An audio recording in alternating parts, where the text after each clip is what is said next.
वालेकुम and a very happy good morning everybody. मैं हूं आपकी होस्ट हिना न्याजी और मेरे साथ हैं मिस्टर जमील सुखेरा। हिना न्याजी, बहुत शुक्रिया आपका। नाज़रीन, हम उम्मीद करते हैं आप बिल्कुल खैरियत से हैं। A very happy good morning and welcome to snow Pakistan. आज सबसे पहले हम क्या बात कर रहे हैं ना? अच्छी बात से पहले वैसे ही कोई अच्छी बात से पहले भी कोई बात होनी चाहिए। अच्छी बात जैसे हमने कल बारिश की बात की, फिर हम ट्रैफिक की बात करते हैं कभी। आज क्या बात करें? आज ये बात करते हैं कि जल्दी जल्दी हम तैयार हो गए हैं। टाइमली अपनी रिस्पॉन्सिबिलिटीज को हमें फुलफिल करना चाहिए। अगर हमें कोई टास्क दिया गया है तो काम पे हमें फोकस करना चाहिए और उसको पूरे टाइम पर। जाती बात के अलावा कोई बात बताएं, कोई लोगों के इंटरेस्ट की बात बताएं। क्या चलगोज़े बहुत महंगे हो गए हैं। अच्छा, चलगोज़ों का तो मौसम भी खत्म हो गया, चलें वो भी छोड़ें। जी चलगोज़ों का तो मौसम क्या भी खत्म हो बात गया। आप सुनना चाह रहे हैं? Give me a hint. जनवरी खत्म हो रहा है। ओह यस, एंड फरवरी आ रहा है। फरवरी आने वाला है। 2023 का दूसरा महीना शुरू होने वाला है। बिल्कुल और इस जी। महीने के गुजरने का पता भी नहीं चला। और अच्छा, ये आप you're the first person who's saying this. Otherwise बहुत सारे लोग ये कह रहे हैं कि जब जनवरी का महीना था ऐसे लग रहा था 72 डेट इसमें चल रही है, मतलब इतना कोई एक्सटेंसिव किस्म का ये महीना था। और लेकिन हमारी आप बर्थडे देखिए, होती है इस महीने 26 में तारीख हो गई है आज जी, और महीना खत्म होने वाला है और पता भी नहीं चला ना। सेम मैं भी अभी यही सोच रही थी कि खैर हमारा तो बर्थडे मंथ था और अच्छा गुजरा बहुत। फिर साल का जो है ना वो पहला महीना था, साल का दूसरा महीना शुरू होने को है। बहुत सारे लोग जो है इसको भी बहुत ज़बरदस्त तरीके से मनाते हैं क्योंकि 14 फरवरी भी जो है वो कुछ ही दिनों बाद आने वाला है। जी, आपने तो खास तौर पे इसका जिक्र करना है ना। हाँ जी, वो तो बड़ा जरूरी है। वो क्यों, मैंने क्यों खास तौर पे कर आप भी तो सेलिब्रेट करते हैं। इनफैक्ट आप मुझसे ज़्यादा अच्छे तरीके से सेलिब्रेट करते हैं। देखिए, मैं तो लीगली करता हूँ। तो मैं भी मैं तो ऑफिशियली लीगली करता हूँ। अच्छा जमील, आपने मेरा तो बनता है। आपका बनता है। मैं अपना यहाँ पे what's my take on this day. Basically मुझे लगता है कि ये ऐसा दिन है जो ज़रूरी नहीं है कि अगर आप किसी को पसंद करते हैं तो वो लड़का या लड़की ही हो। आप अपने माँ बाप के साथ भी इसको गुजार सकते हैं, फ्रेंड्स के साथ भी गुजार सकते हैं, अपने कुलीग्स के साथ भी। बिल्कुल, मोहब्बत तो किसी से बिल्कुल आप किसी से भी अपने प्यार का इजहार कर सकते हैं। और जब प्यार की बात होती है ना, तो प्यार में अगर बदगुमानी आ जाए और अगर हम तहकीक किए बगैर किसी शख्स के बारे में कोई बुरी राय कायम कर लें या शायद उसने वो कुछ किया ना हो, हम उसके बारे में वो सोच लें, तो वो बदगुमानी है। और ये लोगों के माबैन जो है कुर्बत और मोहब्बत का जज्बा जो है उसको ख़त्म कर देती है, दोस्ती को दुश्मनी में बदल देती है। ये सिर्फ एक गुनाह नहीं बल्कि मुझे लगता है कई एक गुनाहों की जो है ना ये वो है, आप इसी से जन्म लेते हैं बहुत सारे गुनाह। और बदगुमानी से मुआशरे में जमील आपने बहुत अच्छी बात की। हमने मोहब्बत से होते हुए बदगुमानी की जो आज की अच्छी बात हम नाज़रीन बेसिकली जो आपसे डिस्कस करना चाह रहे हैं, आज की अच्छी बात यह कि बदगुमानी जो हम अपने जहनों में और दिलों में पाल लेते हैं किसी भी शख्सियत के लिए, किसी भी रिश्ते के लिए, वो जो बदगुमानी है अल्लाह के नज़दीक बहुत नापसंद किया जाता है। ये बात तो एक शॉर्ट बात है कि बदगुमानी झगड़ों का बायस बनती है, ताल्लुकात खराब करते हैं, इंसान में चिड़चिड़ापन, ज़हनी तनाव, कई दूसरी बीमारियां भी इससे जन्म ले लेती हैं। लेकिन अगर देखा जाए तो मियाँ बीवी में लड़ाई झगड़ों और ताल्लुकात के खात्मे में अक्सर बदगुमानी का ही अमल दखल होता है। और खावंद अगर बीवी पर किसी किस्म के गुस्से का इजहार करता है तो अक्सर और बेशतर वो यही सोचेगी कि शायद घर में से किसी और ने ये कहा है। ठीक है, किसी ने मैरिड, तो मुझे लगता है आप इस सिचुएशन को एक्सप्लेन अच्छे से कर सकते हैं। आई एम श्योर आपके घर में इस तरह के मामलात नहीं होते होंगे, because I know your wife माशाल्लाह से शी इज बहुत समझदार खातून है घर में, वंडरफुल वुमेन। या यू राइट हिना। लेकिन हम तो इन चीजों को ओवरकम कर लेते हैं अल्हम्दुलिल्लाह। घर में और एक्सपोजर है, हमें वाइफ, पता है, अम्मा, बहन या बाकी के जो फैमिली के मामलात हैं उसमें अभी आज तक हमें इस तरह का सिचुएशन तो नहीं फेस करनी पड़ी कि जिसमें बदगुमानी और लड़ाई झगड़े और इस तरह की चीजें हो। लेकिन हमारे मुआशरे में मुझे ये लगता है 60 to 70% घरानों का यही प्रॉब्लम है। और जमील, जो आपने बात की ना कि बीवियां अक्सर शक करती हैं, फिर शक भी जो है वो बदगुमानी में आ जाता है। फॉर एग्जाम्पल, अगर आपने अपने खानदान में किसी कजन से या किसी हमसाई से हंसकर बात कर ली तो शक्की मिजाज जो बीवियां हैं उस बात को बतंगड़ बनाकर एक बहुत बड़ा झगड़ा पैदा कर लेती हैं। हकीकत यह है कि बदगुमानी ने बड़े बड़े घरों और पुरखुलूस मोहब्बत भरे रिश्तों को जो है वो उजाड़ कर रख दिया है। और बदगुमानी के बारे में कुरान पाक में भी ये इरशाद है कि ए लोगो जो ईमान लाए हो, बहुत गुमान करने से परहेज करो, बाज गुमान गुनाह होते हैं। बिल्कुल, तो बिल्कुल। हमें चाहिए कि हम बदगुमानी से बचें। और एक हदीस भी मुझे हिना याद आ गई कि नबी करीम सल्लल्लाहु अलैहि वसल्लम ने फरमाया कि जब किसी शख्स के मुतालिक तुम्हें बुरा गुमान हो जाए तो मुआशरे में बिला जवाज दूसरों के बारे में मनफी राय जो कायम कर ली जाती है, तो उसकी फिर तहकीक ना करो। अगर किसी के बारे में आप बदगुमान हो गए हैं, फिर उसकी तहकीक ना करो। एग्जैक्टली, ठीक है। अच्छा, तहकीक में basically it leads to the worst negativity of any kind. आप मेंटली या उस बंदे की शक्ल से फिर वो नफरत और उस चीजों में तब्दील हो जाती है, और फिर आप रिवेंज की तरफ आ जाते हैं। और मुझे लगता है कि बदगुमानी इस तरह से है कि अगर आपसे कोई फोन पर बात कर रहे हैं और उसका फोन बंद हो जाता है तो आपको ही लगता है कि शायद इसने जानबूझकर मेरा फोन काट दिया, या मजाक में अगर आपको किसी ने कोई बात कह दी तो गुमान होता है कि शायद इसने मुझ पर तंज किया है, शायद ये सार्कास्टिक रिमार्क था।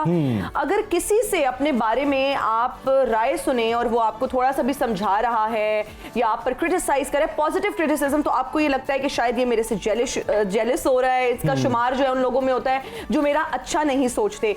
इसीलिए मुझे लगता है कि हमें इस तरह की बदगुमानियों से बचे रहना चाहिए। और जमील, दिन में हमारे दिमाग में बहुत सारी ऐसी थॉट्स आती हैं जिनको बदगुमानी का नाम दिया जाता है, जो हमें नेगेटिविटी की तरफ लेकर जाती हैं। They lead to negativity. अच्छा हिना, हम नेगेटिविटी और पॉजिटिविटी की अक्सर बात करते हैं, और ये जो हम बात कर रहे हैं कि बदगुमानी में भी नेगेटिविटी की तरफ बहुत चले जाते हैं। अच्छा, बदगुमानी एक ऐसा ना खत्म होने वाला सिलसिला है जो कि बेसिकली इसका जो इख्तिताम है वो किसी ना किसी क्राइम पे होता है, किसी ना किसी। बेसिकली बिल्कुल, आपके अंदर एक आग भड़कना शुरू हो जाती है किसी भी शख्स के बारे में। अगर आप बहुत ज्यादा बदगुमान हो जाते हैं, या फिर आप हसद में पड़ जाते हैं, या फिर आप कंपैरिजन ड्रॉ करना दिल करता है मैं बदला लूं, फिर आपका दिल करता है मैं इसको नुकसान पहुंचाऊं, फिर आप इस हद तक सोचना शुरू कर देते हैं, बहुत ईवल हो जाते हैं। इसलिए अगर आप चाहते हैं कि आप पॉजिटिव रहें तो आप अपने दिमाग को जो है वो पॉजिटिव रखें, अच्छा सोचें, अच्छा गुमान करें, बदगुमानियों से पाक रखें। और जमील क्यों कहते हैं कि अच्छा गुमान करें ताकि आपकी जिंदगी में अच्छी चीजें हों। अच्छा, मुझे खूबसूरत बात याद आ गई अल्लाह ताला के बारे में भी। देखिए, हम तो इंसानों की बात कर रहे हैं, तो हम गुमान को अल्लाह ताला के फजलो करम से अगर रिलेट करें तो हम अक्सर ये कहते हैं मेरा बहुत तवक्कल है, मेरा अल्लाह पे बहुत यकीन है। और बेसिकली दुनिया में अल्लाह से जो आप गुमान एक कर रहे होते हैं अपनी जिंदगी के मामलात में, वहां भी आप अच्छा गुमान करेंगे, आपको अच्छा मिलेगा। ठीक है, तो आप लोगों से भी अच्छा गुमान करें, तो लोगों से अच्छा गुमान करेंगे तब भी आपको उसके अच्छे आउटकम्स मिलेंगे। मेरा ख्याल है आज की अच्छी बात हमने काफी ज्यादा डिस्कस कर ली है। अच्छी बात ही मुझे लगता है हमारी कोशिश होती है कि हम सुबह आए, पॉजिटिविटी फैलाएं, कोई अच्छा मैसेज आप सबके लिए लेकर आएं ताकि उस अच्छे मैसेज से हमारे साथ साथ आप भी बहुत कुछ सीखें। अभी आगे बढ़ते हैं जनाब, और जस्टिस AR कार्नेलियस अंडरपास की बात करते हैं। हमने एक सिलसिला शुरू किया था बेसिकली कि अंडरपासेस का जो नाम रखा जाता है या रोड्स का जो नाम रखा जाता है वो जिस शख्सियत के नाम पर रखा जाता है उसकी हिस्ट्री क्या है। तो आज हम आपको लेकर जा रहे हैं अमन के पास जो हमें बताएंगी जस्टिस AR कार्नेलियस अंडरपास के बारे में। जी, इस वक्त मैं मौजूद हूँ केनाल रोड पर, जिसके एक जानिब गुलबर्ग की ज़हूर इलाही रोड और साथ ही साथ FC कॉलेज है और दूसरी जानिब शाह जमाल का इलाका है। वैसे इन दोनों को इलाकों को मिलाने के लिए एक पुल भी तामीर किया गया है और साथ ही साथ ट्रैफिक की रवानी को बरकरार रखने के लिए एक अंडरपास भी तामीर किया गया है जिसको जस्टिस AR कार्नेलियस के नाम से मंसूब किया हुआ है। तो आइए आपको बताते हैं कि जस्टिस AR कार्नेलियस कौन थे।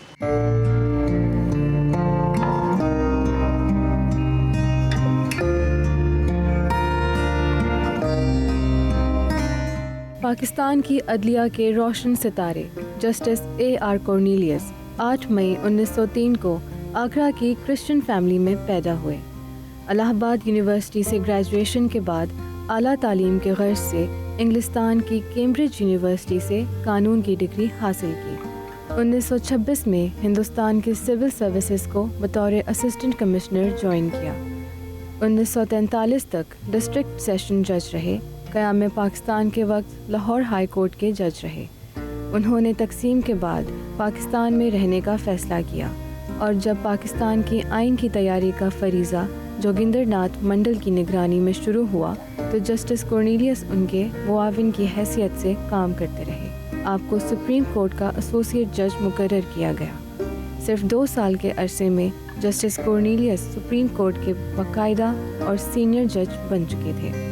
1954 में जब गवर्नर जनरल गुलाम मोहम्मद ने दस्तूर साज असम्बली को तहलील किया और ये केस सुप्रीम कोर्ट में लाया गया तो चीफ जस्टिस की सरबराही में 5 रुकनी बेंच का फैसला 4-1 से गवर्नर जनरल के हक में गया। इस 5 रुकनी बेंच में जस्टिस A.R. कॉर्नेलियस वाहिद जज थे जिन्होंने इख्तिलाफी नोट लिखा और कहा पाकिस्तान एक आज़ाद मुल्क है और गवर्नर जनरल 1935 के ब्रिटिश एक्ट के तहत एक आज़ाद मुमलिकत के दस्तूर साज असम्बली तोड़ने का इख्तियार नहीं रखते। 13 मई 1960 को अयूब खान ने जस्टिस कॉर्नेलियस को सुप्रीम कोर्ट का चीफ जस्टिस मुकर्रर किया, मगर जमात इस्लामी पाबंदी केस में अयूब खान को ख्वाहिश के बावजूद उन्होंने हुकूमत के खिलाफ फैसला देकर एक और रोशन मिसाल कायम की। 1965 में दौलत मुश्तरका कॉन्फ्रेंस में पाकिस्तान की नुमाइंदगी करते हुए कहा आलमगीर इंसानी मुआशरे की क़याम के लिए इस्लाम की तालीमात बुनियाद की हैसियत रखती हैं। मैं ख़ुद एक आइनी मुसलमान हूँ और पाकिस्तान के अफराद आइनी तौर पर मुसलमान हैं और उन्हें मुल्क में यकसा मजहबी और शहरी आज़ादी हासिल है। 8 साल पाकिस्तान के चीफ जस्टिस रहने वाले जस्टिस A.R. कॉर्नेलियस के बाद रिटायरमेंट अपना घर भी ना था। 21 दिसंबर 1991 को लाहौर के फ्लैटिस होटल के एक किराए के कमरे में आपकी वफ़ात हुई। हुकूमत पाकिस्तान ने आपको हिलाल पाकिस्तान के एजाज़ से नवाजा। तो जनाब आपने जाना कि जस्टिस A.R. कॉर्नेलियस कौन थे और पाकिस्तान के लिए उनकी क्या खिदमत थी और पाकिस्तान की जो उन्होंने खिदमत की, अपनी खिदमत सरअंजाम दी, उसमें आप देखें कि जब इस दुनिया से गए तो उनके पास अपना घर भी नहीं था। तो ऐसे लोगों की मिसालें हम हमेशा ज़िंदा रखेंगे क्योंकि हमारे माशरे में एक बड़ा चेंज लाने के लिए हमें अपने अंदर से लोगों की खिदमत करना, मुल्क की खिदमत करना ख़ास तौर पर और लोगों को एक कौम बनाना, ये हमारा मिशन होना चाहिए। और हुकूमत पाकिस्तान ने इनको हिलाल पाकिस्तान के एजाज़ से भी नवाजा था। बिल्कुल जी। और अब आगे बढ़ते हैं, बात करते हैं उकाड़ा के एक बाहिम्मत माजूर नौजवान की जिन्होंने माजूरी को जो है ना उनका बहुत अच्छे तरीके से हौसले और हिम्मत के साथ मुकाबला किया और आम लोगों से वो बेहतर ज़िंदगी गुजार रहे हैं और उनके बारे में आज हमें बता रहे हैं फुरकान अहमद। बाहिम्मत नौजवान मोहम्मद ज़ीशान ने माजूरी को मजबूरी न बनने दिया। 9 साल की उम्र में 11,000 वोल्टेज बिजली की तारों ने उसकी ज़िंदगी तारीक बना दी, लेकिन उम्मीद की किरण ज़ीशान ने जगाए रखी। दोनों बाजू करंट लगने से ज़ाया हो गए। NGO के ताउन से मसनूई हाथ लगाए गए। ज़ीशान ने हिम्मत न हारी और अपनी तालीम को जारी रखा। साहिवाल की निजी यूनिवर्सिटी से सॉफ्टवेयर इंजीनियरिंग की। ज़ीशान अपने मसनूई हाथों के साथ अपने रोज़मर्रा के काम करता है। ज़ीशान मसनूई हाथों के साथ ही खाना खाता और कंप्यूटर चलाता है। 15 साल गुजर जाने के बाद भी मोहम्मद ज़ीशान के इरादे बुलंद हैं। ज़ीशान के वालिद मोहम्मद नईम वापडा में मुलाजिम हैं और घर के वाहिद कफीलदार हैं। दोनों बाजू कट जाने के बाद भी ज़ीशान के हौसले पस्त न होने दिए और ज़ीशान को हमेशा हौसला देते हुए साथ दिया। दोनों हाथों से महरूम सॉफ्टवेयर इंजीनियर मोहम्मद ज़ीशान ने दुनिया में एक तारीख रकम कर दी। अपने मसनूई हाथों से कंप्यूटराइज्ड गाड़ी तैयार की जिसको आवाज़ से कंट्रोल किया जाता है। कार को मोबाइल ऐप की मदद से चलाया जाता है। सॉफ्टवेयर इंजीनियर बनने वाले इंजीनियर मोहम्मद ज़ीशान का शुमार उन नौजवानों में होता है जिन्होंने माजूरी को बहाना नहीं बनाया और अपने जैसे माजूर बच्चों की हौसला अफजाई करता है। मोहम्मद ज़ीशान इस वक्त लाहौर के एक सॉफ्टवेयर हाउस में नौकरी कर रहा है, लेकिन घर वालों से दूर और आने जाने के सफ़र से परेशान है। ज़ीशान और उसके वालिदैन ने हुकूमत पाकिस्तान से मुतालबा किया है कि मुझे उकाड़ा शहर में सरकारी नौकरी दी जाए ताकि मैं अपने शहर और घर के करीब रहते हुए अपनी ज़िंदगी को मज़ीद आसानी से गुजार सकूँ। इसमें कोई शक नहीं कि अगर इंसान में मेहनत की लगन हो तो किसी भी किस्म की माजूरी को वो आड़े नहीं आने देता और एक भरपूर ज़िंदगी गुजारने के लिए वो कोशिश करता है। तो बेसिकली सुबह उठ के हम जब आपसे मुलाकात करते हैं तो हमारी कोशिश यही होती है कि मुआशरे के अच्छे पॉजिटिव पहलुओं को आपके सामने लाएं, जिसमें हिम्मत और हौसला हो, जिसमें बहुत सी मिसालें हों, जिसमें हम मिल के आपके साथ मुआशरे में पॉजिटिविटी फैलाने में अपना किरदार अदा करें। तो ये माजूर जो नौजवान है इसकी मिसाल आपके सामने रखने का मकसद भी यही है कि ज़िंदगी में बहुत सी परेशानियाँ आ जाती हैं। इवन माजूरी की शक्ल में भी अल्लाह ताला की तरफ से जो आजमाइश पूरी ज़िंदगी के लिए आपके सामने आ जाती है, ऐसे में भी अल्लाह का शुक्र अदा करके ज़िंदगी भरपूर तरीके से बाहिम्मत तरीके और हौसले के साथ गुजारने में जो है उसी में आपकी भलाई भी है, और आपका फायदा भी है, और फिर बहुत सारे जमील ऐसे जो लोग होते हैं, हमारी जो है ना इस तरह के लोगों से मुलाकात कराने का हमारा मकसद ये होता है कि बहुत सारे लोग इनसे इंस्पिरेशन लें, बहुत सारे लोग इनसे सीखें, जिनके हाथ पैर हर चीज़ अल्हम्दुलिल्लाह सलामत है। उनको ये सीखना चाहिए कि अल्लाह ताला ने हमें बहुत नवाजा है, सब कुछ होने के बावजूद भी जब हम नाशुक्री करते हैं और छोटी छोटी बात पर हम गम और गुस्से का इजहार करते हैं, ये नहीं हुआ, ये ऐसे नहीं हुआ, ज़रूरी नहीं है कि हर चीज़ आपके माइंडसेट के मुताबिक हो, आपकी प्लानिंग के मुताबिक हो। अल्लाह ताला की प्लानिंग पर आप लोग यकीन रखा करें। अगर कुछ पैसा नहीं भी होता तो परेशान मत होइए और गम और गुस्से का इजहार मत। अल्लाह ताला की नेमत, बहुत अच्छी बात की आपने। अल्लाह ताला की नेमत फजलो करम में जो सबसे कीमती है ना, वो आपकी सेहत है। जान है तो जहान है। अभी आगे बढ़ते हैं जनाब, जहान है, बिल्कुल। अभी आगे बढ़ते हैं जनाब, और लियाकतपुर की तारीखी रियासत इलाहाबाद, जहां आज भी पुराने वक्तों की तामीरी इमारतें मौजूद हैं, जिसके आसार आहिस्ता आहिस्ता ख़त्म होते जा रहे हैं। और इस रियासत की कब बुनियाद रखी गई, इसकी तारीख क्या है, ये हमें तफसीलन बता रहे हैं हमारे नुमाइंदे अबू हुरैरा अलवी।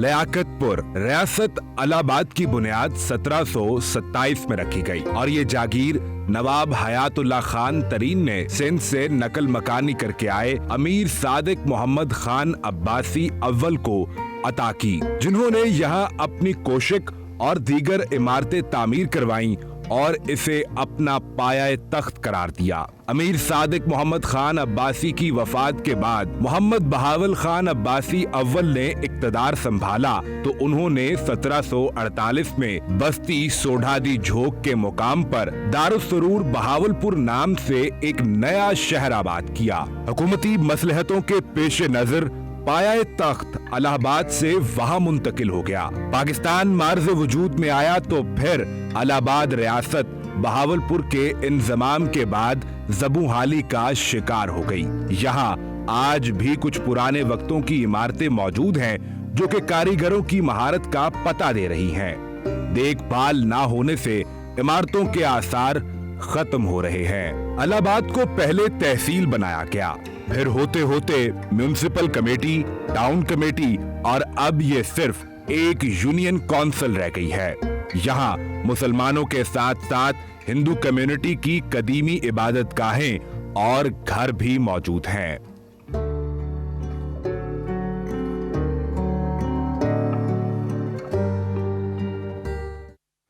तो ये भी हमारा मिशन रहेगा कि तारीखी इमारतों और जगहों को हम एक्सप्लोर करें और आपके सामने रखें, क्योंकि जितना हम अपनी तारीख और सकाफत से जुड़े रहेंगे उसमें भी हमारी भलाई है। आज हम भलाई की बहुत बातें कर रहे हैं और मुझे लगता है ये हमें हर रोज बातें इस तरह, और हम लोग हर रोज ही ऐसी बातें करते हैं क्योंकि हमारा मिशन ये होता है, हमारा मकसद ये होता है कि हमारे एंड से हम जो भी डिलीवर करें वो एक पॉजिटिव मैसेज के साथ जाए। और जमील ने बड़ी अच्छी बात की कि हमें अपनी हेरिटेज, अपनी हिस्ट्री को बिल्कुल नहीं भूलना चाहिए, उसको जिंदा रखना चाहिए। और इस तरह के पैकेजेस, इस तरह की रिपोर्ट्स आपके लिए लेकर आनी चाहिए जिसमें हमारी रिच हिस्ट्री, हमारे कल्चर, हमारे कस्टम्स, हमारी वैल्यूज, हमारी ट्रेडिशंस पर बात हो। और फ्यूचर में भी हम बहुत सारी इस तरह की आपके लिए तफसीली रिपोर्ट्स लेकर आएंगे। बिल्कुल, और हम उम्मीद करते हैं कि आपको ये पसंद भी आती होंगी और बाकी के लोगों को मैसेज भी जाता होगा कि इस पे भी काम करना है, सिर्फ ये नहीं कि सियासत खेलते रहना है। और अच्छा, वैसे बहुत सारे लोगों का तो आप जैसे, मुझे लगता है आपको भी जिसका बहुत ज्यादा इंटरेस्ट है, देन इंक्लिनेशन होती है अपनी अपनी। क्या करे, जब से होश संभाली है मुल्क में सियासत के अलावा देखा ही नहीं होता मुल्की हालात देख के। मैं आपको ना एक मिसाल देता हूँ। किसी थाने में एक SHO की तकर्री हुई ना, तो वो बड़ा ईमानदार था। तो कुछ अरसा गुजरने के बाद उसको बड़ा तंग किया गया उस थाने में बाकी के लोगों की तरफ से ना। मुख्तलिफ ड्यूटीज लगा दी जाती थी, मतलब जो एक सीनियर पोस्ट थी उसका वो काम नहीं लिया जाता था। तो क्या हुआ कि उसकी पोस्टिंग पे पोस्टिंग करते कहीं फिट ही नहीं हो रहा था ना वो। अच्छा, वो इसलिए फिट नहीं हो रहा था क्योंकि वो ईमानदार था। फिर उसने अपने आप को बदला, सिस्टम नहीं बदला, उसने अपने आप को बदला तो वो फिर सिस्टम में फिट हो गया। तो क्या बन गया? तो आपने जो मेरे से बात सिस्टम का हिस्सा, तो इसलिए हम सब सिस्टम का हिस्सा है। अब सिस्टम सिस्टम को बदलने के लिए इंडिविजुअली नहीं, कलेक्टिव एफर्ट चाहिए होगी, एफर्ट बहुत तभी जरूरी सिस्टम है। लेकिन बदलेगा। जमील, मुझे लगता है I would not agree with what you just said. मेरा ये पॉइंट ऑफ व्यू है कि हमें इंडिविजुअल उससे शुरू करना चाहिए एंड देन फिर कलेक्टिव एफर्ट मैटर्स। पहले हम अपने आप को तो ठीक करें ना, नहीं? हाँ, अगर हम ये सोचेंगे कि वो ठीक कर ले, ये ठीक है, नहीं, आप अपने आप को ठीक करें, ठीक है, फिर अपने जैसे ढूंढें, वो तो इम्पॉसिबल है ढूंढना। दैट्स द पॉइंट, क्योंकि मेरे जैसा कोई नहीं है। और लाइटर नोट जी, यहाँ लेंगे एक ब्रेक, हाजिर होंगे ब्रेक के बाद। जब ब्रेक से आएंगे तो बात करेंगे पॉलिटिकल सिनेरियो इन पाकिस्तान की। वेलकम बैक टू सुनो पाकिस्तान। नाज़रीन, इलेक्शन कमीशन को धमकी देने पर फवाद चौधरी साहब को गिरफ्तार कर लिया गया और कल इमरान खान साहब ने प्रेस कॉन्फ्रेंस की खिताब किया और तहरीक इंसाफ के चेयरमैन का कहना था कि उनकी आवाज़ को बंद करने की कोशिश की जा रही है। ऑनलाइन खिताब में उन्होंने कहा कि मुझे जेल से कोई डर नहीं, मौत बहुत करीब से मैंने देख ली है। तो उन्होंने ये भी कहा कि इंसानी मुआशरा इंसाफ पर मबनी होता है और जंगल का कानून इस मुआशरे पर बनाना जो है वो बनाना रिपब्लिक में होता है, जहां जिसकी लाठी उसकी भैंस का कानून चलता है। तो इमरान खान साहब की कल की जो प्रेस कॉन्फ्रेंस थी उस पर भी बात करते हैं, फवाद चौधरी साहब की गिरफ्तारी पर भी बात करते हैं। सीनियर एनालिस्ट सलमान आबिद साहब इस वक्त हमारे साथ हैं। सलमान साहब, बहुत शुक्रिया आपके वक्त के लिए। गुड मॉर्निंग, कैसे हैं आप? Thank you very much. Thank you very much sir, सबसे पहले तो मैं ये सवाल कर लेता हूं आपसे कि इस वक्त जो सूरत हाल चल रही है, आने वाले दिनों में किसका फायदा और किसका नुकसान होने वाला है? क्योंकि अगर देखा जाए तो इन गिरफ्तारियों से तो पॉपुलैरिटी में पीटीआई की मजीद इजाफा होता जा रहा है। देखिए ना, बात यह है कि जैसे जैसे इंतखाबात का अमल नजदीक आ रहा है, लगता यह है कि हमने अपनी सियासी इंजीनियरिंग का खेल जो है वो दोबारा शुरू कर दिया है। वो निगरान हुकूमतों की तश्कील हो या इस वक्त हुकूमती तर्ज अमल हो, वो जाहिर करता है कि वो ये फैसला कर चुके हैं कि पीटीआई को दीवार से लगाना है और उनके सामने जो दीवारें हैं उनको ज़्यादा मजबूत बनाना है। यही वजह है कि इस वक्त बज़ाहिर ये लग रहा है कि जैसे पीटीआई को टारगेट किया जा रहा है। और कल फवाद चौधरी की जो गिरफ्तारी है वो भी इसी सिलसिले की एक कड़ी लगती है। ये पाकिस्तान की तारीख में पहली दफा हुआ है कि इलेक्शन कमीशन के सेक्रेटरी ने किसी सियासी फरीक के खिलाफ जो है पर्चा दर्ज करवाया है। हालांकि इससे पहले भी इलेक्शन कमीशन के खिलाफ बहुत ज्यादा गुफ्तगू जो है मुख्तलिफ सियासी जमातों के लोग कर चुके थे। और जो सबसे इम्पोर्टेंट बात है कि कल उनका 2 दिन का रिमांड दिया गया है और अगरचे पुलिस ने 8 दिन का रिमांड मांगा था जी। अब आप देखिए कि रिमांड अमूमी तौर पे उस वक्त लिया जाता है जब आपने कोई आला उससे बरामद करना होता है, यानी कोई कत्ल हो गया है तो आपने उससे इन्वेस्टिगेट करना है, उससे कोई आला निकालना है कि भी कौन से जगह किस चीज से मारा है। यहाँ तो उन्होंने एक जुमला कहा था ना जिसके ऊपर उनके पर खिलाफ पर्चा कराया, तो तफ्तीश किस बात की है, किस बात का रिमांड दिया गया है, वो जाहिर करता है कि दबाव है इस वक्त अदलिया के ऊपर जी। आपने देखा कि कल लाहौर हाई कोर्ट ने 3 दफा फवाद चौधरी को तलब किया, लेकिन फवाद चौधरी को पेश नहीं किया गया। फिर वही लाहौर हाई कोर्ट के जज जो है जो कह रहे थे कि मैं अपने फैसले पे अमल दरामद करने का माहिर हूँ और मैं जानता हूँ कि मुझे अपने फैसले को कैसे अमल दरामद करना है, उनका फिर फैसला भी हमने सुन लिया। तो टारगेट तो किया गया है फवाद चौधरी साहब को। एक बात, अगरचे फवाद चौधरी साहब के बाद अल्फाज मुनासिब नहीं थे जो उन्होंने कहे इलेक्शन कमीशन के खिलाफ, मैं समझता हूँ कि इनके घरों तक पहुंचने वाली बात नहीं होनी चाहिए, लेकिन उसके बावजूद जो अभी इमरान खान जो बात कर रहे हैं वो पहले ही कह चुके हैं कि उनके ऊपर रेड लाइन लगाई जा रही है और मैसेज दिया जा रहा है कि इमरान खान के लिए कोई रास्ता नहीं है। और ये सिर्फ इमरान खान नहीं कह रहे बल्कि बहुत से तज्जिया निगार जो इस वक्त एंटी इमरान खान फिनोमेना में बड़े मशहूर हैं, वो भी ये बातें अपने अपने कालमों के जरिए, अपनी तकरीरों के जरिए, अपनी गुफ्तगू के जरिए, टॉक शो के जरिए कर रहे हैं कि इमरान खान इज नो मोर, यानी उनको पता चल गया कि एस्टैब्लिशमेंट ये फैसला कर चुकी है शायद। तो ये सारी सूरत हाल जाहिर करती है कि इससे पाकिस्तान के हालात तो दुरुस्त नहीं होंगे जी, बल्कि पाकिस्तान एक नई महाजराई की तरफ जा रहा है। और एक ऐसे माहौल में जब पाकिस्तान की मईशत के ऊपर पहले से ही बहुत से सवालिया निशान आ गए हैं और डॉट्स लग गए हैं, ऐसे में हम खुद अपनी पॉलिटिकल एनवायरनमेंट जो है उसको और ज्यादा खराब कर रहे हैं। ठीक हो गया। और मैंने जैसे कहा कि अब देखिए ना 2 सूबाई असम्बलियों के इंतखाब होने हैं, अभी तक जो सूबाई गवर्नर है उन्होंने इलेक्शन शेड्यूल का अनाउंस नहीं किया।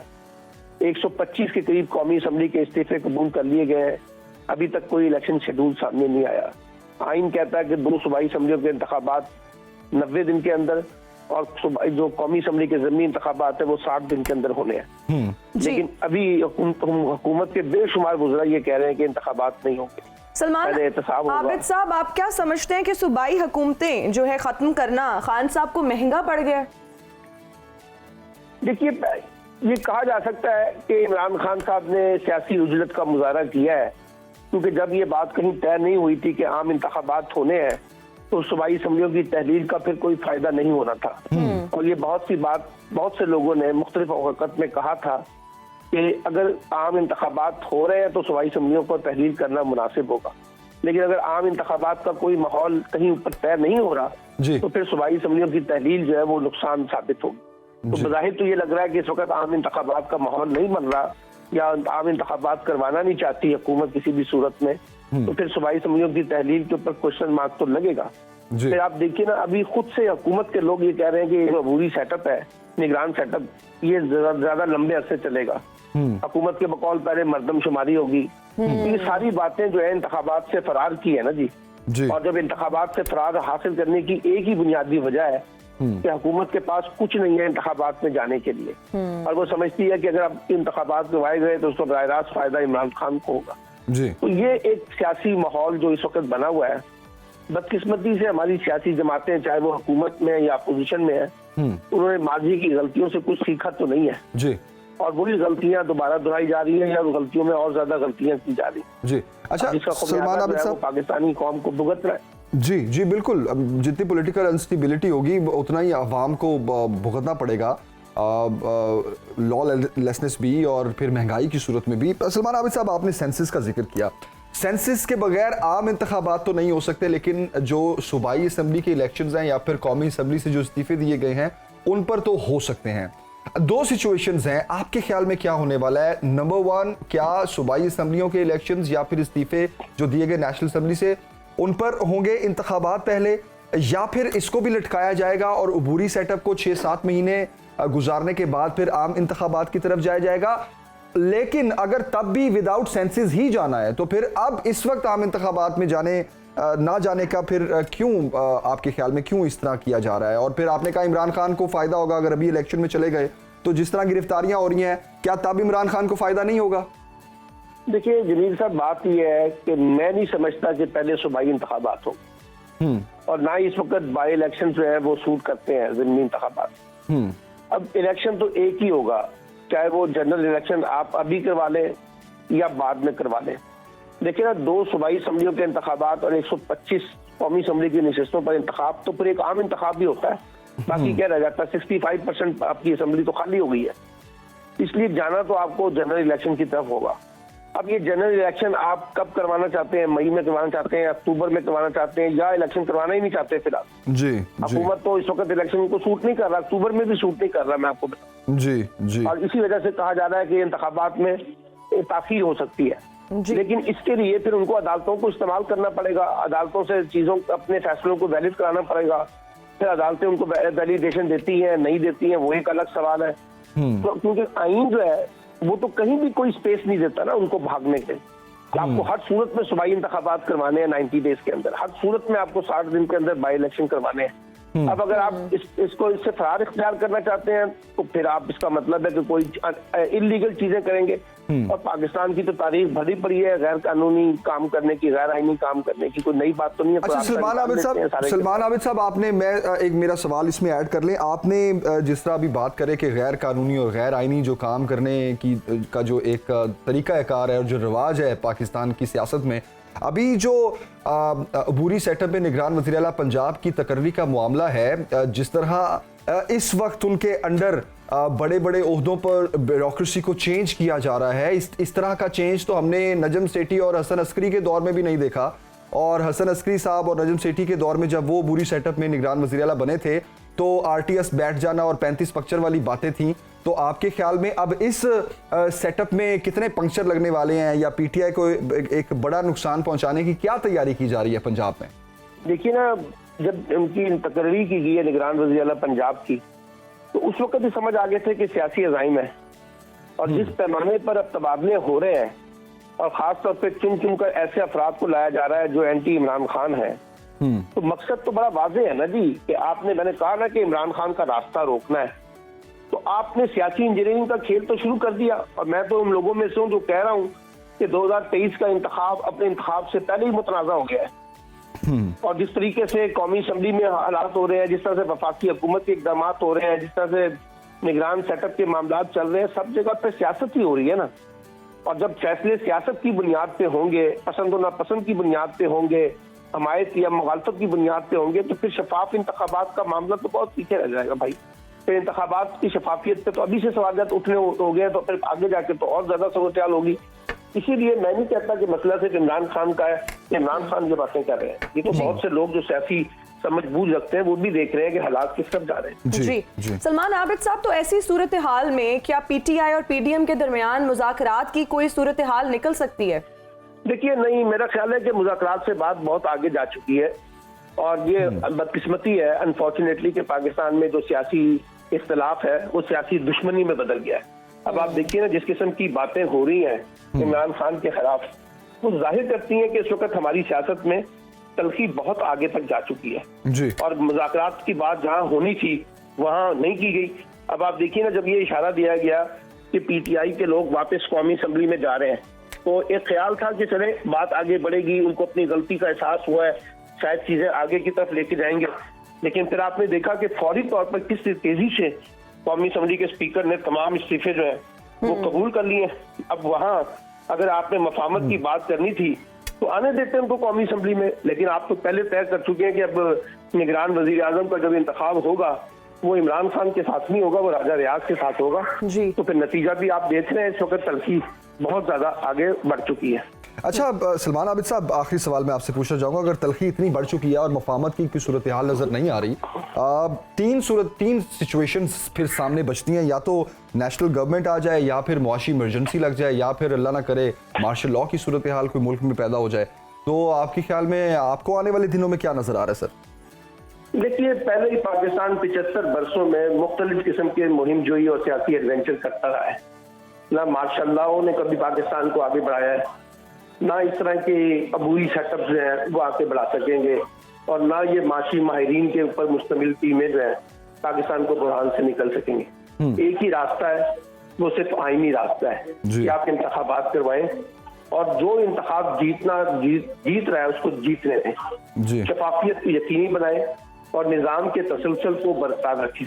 अगर आप आइन के साथ छेड़खानी करेंगे और अपने अपने इंटरेस्ट में आइन को इस्तेमाल करेंगे तो आप याद रखिएगा कि महाजराई का ये जो खेल है जिसमें पाकिस्तान की मईशत भी डूबी हुई है, हमें और ज्यादा तबाही की तरफ लेके जाएगी। बिल्कुल सही सलमान आबिद साहब, बहुत अच्छी आपने बात की है और बहुत अच्छा मैसेज भी मैं इसको कहूँगा, क्योंकि आईनी रास्ता ही आखिरी और वाहिद हल है, और जितना जल्दी इंतखाबात हो जाए मुल्क को हम इस बहरान से निकाल सकते हैं, चाहे वो सियासी बहरान हो या फिर मुआशी बहरान हो। और सलमान आबिद साहब, thank you for joining us sir. और आपकी बात बिल्कुल ठीक है कि इंतखाबात करवाए जाए, पंक्चर ना लगाए जाएं, तो ये पंक्चर लगाने वाली कहानियां हैं अब वो ख़त्म हो चुकी हैं, क्योंकि अब इस मुल्क के जो नौजवान हैं, ख़ास तौर पर ओवरसीज़ पाकिस्तानी जो हैं, या मैं कहूँगा कि हमारे जैसा जो पढ़ा लिखा तबका है, वो अब सूरत हाल को भांप लेता है, जान लेता है। और अच्छी बात यह है कि हम बोल के लोगों को बता भी देते हैं कि सूरत हाल चल रही है, और एक साइलेंट मैसेज भी चला जाता है। दे देते हैं। और जमील, आपने बड़ी अच्छी बात की कि पंचर ना लगाए जाए और मईशत में मुझे लगता है थोड़ी सी हवा भी भरी जाए, मईशत में हवा भी भरी जरूरी है, बहुत जरूरी है, बहुत जरूरी है। साफ और शफाफ इलेक्शंस का होना भी जी मुझे लगता है कि वक्त की जरूरत है। लेकिन फिलहाल हम लेंगे एक ब्रेक, क्योंकि क्योंकि सियासत में तो कोई ब्रेक नहीं आ रही लेकिन हमारे यहाँ शो में ब्रेक जरूरी है जी, तो लेते हैं एक ब्रेक, हाजिर होंगे ब्रेक के बाद। देखते रहिए सुनो पाकिस्तान, सुबह की हर बात। And we are right back after the break. You're watching सुनो पाकिस्तान और शेयर करेंगे कुछ इंटरेस्टिंग खबरें from all over the world. कुछ अजीबो गरीब खबरें हैं, मैं कहूँगी इंटरेस्टिंग तो हैं ही, लेकिन अजीबो गरीब भी होती हैं। डरा देने वाली तो नहीं है, डरा देने वाली हॉरर खबरें तो नहीं है, नहीं इतनी डरा देने वाली नहीं, लेकिन खबर मुझे इंटरेस्टिंग से ज्यादा मुझे लगी कि मैं ऐसी बालियां कभी ना पहनूं। तो हम आपको बताने जा रहे हैं फानूस नुमा बालियां जो कानों में पहनने के बाद रोशन हो जाएंगी। और अमेरिका में एक नौजवान खातून आर्टिस्ट ने हकीकतन रोशन होने वाली फानूस की शक्ल की बालियां तख्लीक की हैं, और न्यूयॉर्क शहर की ये रिहायशी हैं, और इनका ये कहना है she is a very I would say innovative and very creative person. Technical designer और फैशन पर मबनी तस्वीर और खाके ये बनाती हैं, जबकि अच्छा, मुझे तो पसंद आई हैं वैसे, लेकिन ये ऑन किस तरह की? मैं बताती हूँ ये फानूस नुमा जो बालियां हैं बहुत ही डिफरेंट हैं। आप जब इनको पहनेंगे अपने कानों में तो कानों के पीछे एक छोटी सी बैटरी लगी होगी, ठीक है। वो बैटरी को जब उसमें सेल होंगे, जब आप उसको स्विच ऑन करेंगे, पीछे से छोटा सा आपके वो बटन सा लगा होगा, I don't know what we call it, switch सा लगा होगा, जिसको आप ऑन करेंगे तो वो बालियां जो हैं वो जगमग हो जाएंगी। और ये फानूस की शक्ल की बालियां हैं, देखने में बहुत खूबसूरत है, लेकिन मुझे लगा कि इन बालियों से करंट भी तो लग सकता है। लेकिन पहले मुझे बताएं इनकी कीमत क्या है? अच्छा, इनकी कीमत मैं आपको बताती हूँ 128 से 158 अमेरिकन डॉलर, ठीक है। इसके अलावा ये थोड़ी महंगी है, वरना मैं पता क्या सोचा था, अभी पिछले दिनों जो ब्लैकआउट हुआ है, बड़ा बिजली का ब्रेकडाउन हुआ है, तो उसमें ये बालियां बहुत काम आ सकती थी। सारे पहन के फिरते रहे, जैसे वो पता चलेगा ये बालियां सिर्फ चेहरे तक ही रोशनी फैला सकेंगी, ये नहीं पूरा घर नहीं, आपने रोशन कर दिया। पता चल जाएगा कौन कहाँ फिर रहा है, मतलब अंधेरे में पता चल जाएगा ना। अच्छा, आप सिर्फ ग्लो करेंगे तो अगर आप तो वही ना, ये it could be your headlights ना, प्रेजेंट गिफ्ट कर आपकी जैसे गाड़ी की हेडलाइट्स है। But yes, that's a good idea. और अगर इनकी हम बात करें कि बनाई किस चीज से जाती हैं, तो ये बनाई जाती हैं पीतल से, स्टर्लिंग सिल्वर से, 14 कैरेट गोल्ड से। और जब इनको ऑन किया जाता है तो इनमें से एक अजीब सी आवाज भी आती है। आवाज भी आती है। लोग इनको बहुत ज्यादा पसंद कर रहे हैं क्योंकि इनमें छोटे छोटे बल्ब लगे हुए हैं, बैटरी भी है इनके अंदर। जो थोड़ी सी आवाज आती है वो तो अच्छी नहीं है, वो तो कान के बिल्कुल करीब है। कान के, लेकिन मुझे तो देख के इनको डर इसलिए लग रहा था कि अगर करंट लग जाए, आपने बाली ऑन की और आपको करंट लग गया। छोटी सी बैटरी से क्या करंट लगना है? मतलब मेरे ख्याल में घड़ी वाला, मेरा ख्याल है घड़ी वाला सेल होगा इसमें ज्यादा से ज्यादा, वो छोटे वाला। घड़ी से थोड़ा बड़ा सेल है, इतना सा छोटा सा इसमें एक सेल होगा। लेकिन फिर भी आपकी बात सही है, मुंह धोते हुए पानी लग जाए थोड़ा फिर तो आपको झटका एक लग सकता है। वजू करते हुए जब आपने वो करना है, तो मैं तो ऐसी बालियां रेकमेंड नहीं करूंगी अपने लिए, बट आप लोग खरीद सकते हैं। अगली खबर की तरफ बढ़ते हैं जनाब। जस्टिन बीबर ने अपने गानों के हुकूक $200 मिलियन में फरोख्त कर दिए हैं।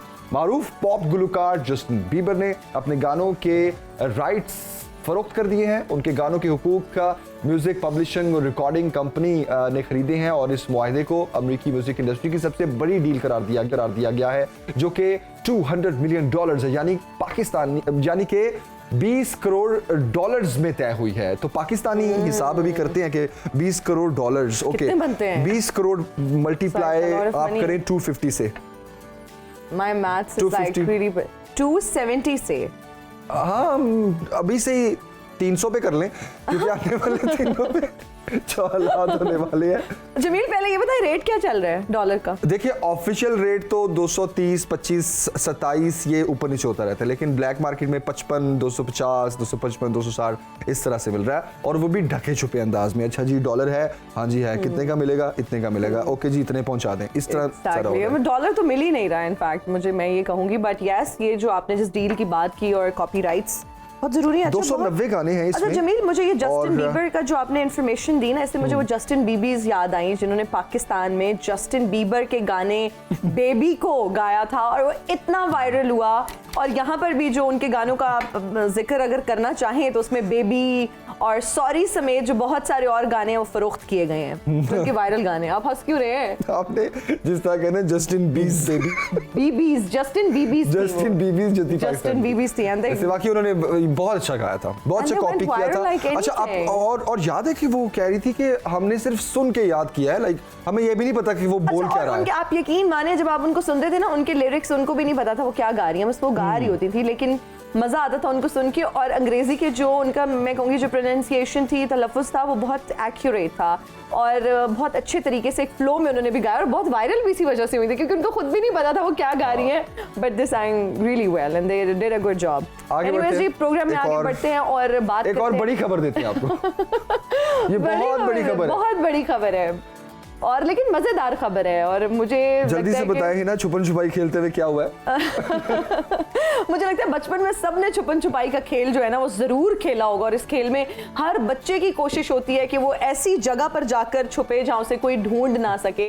और बच्चा जो है ना, बच्चे अक्सर इस तरह के खेल खेलते रहते हैं कजिन्स के साथ, जल्दी बता दो, फैमिली के साथ। छुपन छुपाई का एक ऐसा ही खेल, वो देखिए, छुपन छुपाई का एक ऐसा ही खेल बांग्लादेश में खेला गया, जहां बच्चा जो था वो खेलते खेलते एक कंटेनर में चला गया छुपने के लिए, और जब वो कंटेनर में पहुंचा तो कंटेनर का दरवाजा बंद हो गया, और जी हाँ, बच्चा बांग्लादेश से जो है ना वो मलेशिया पहुंच गया और मासूम लड़का जो है वो 17 जनवरी को जो है ना मलेशिया की बंदरगाह पर पहुंचा।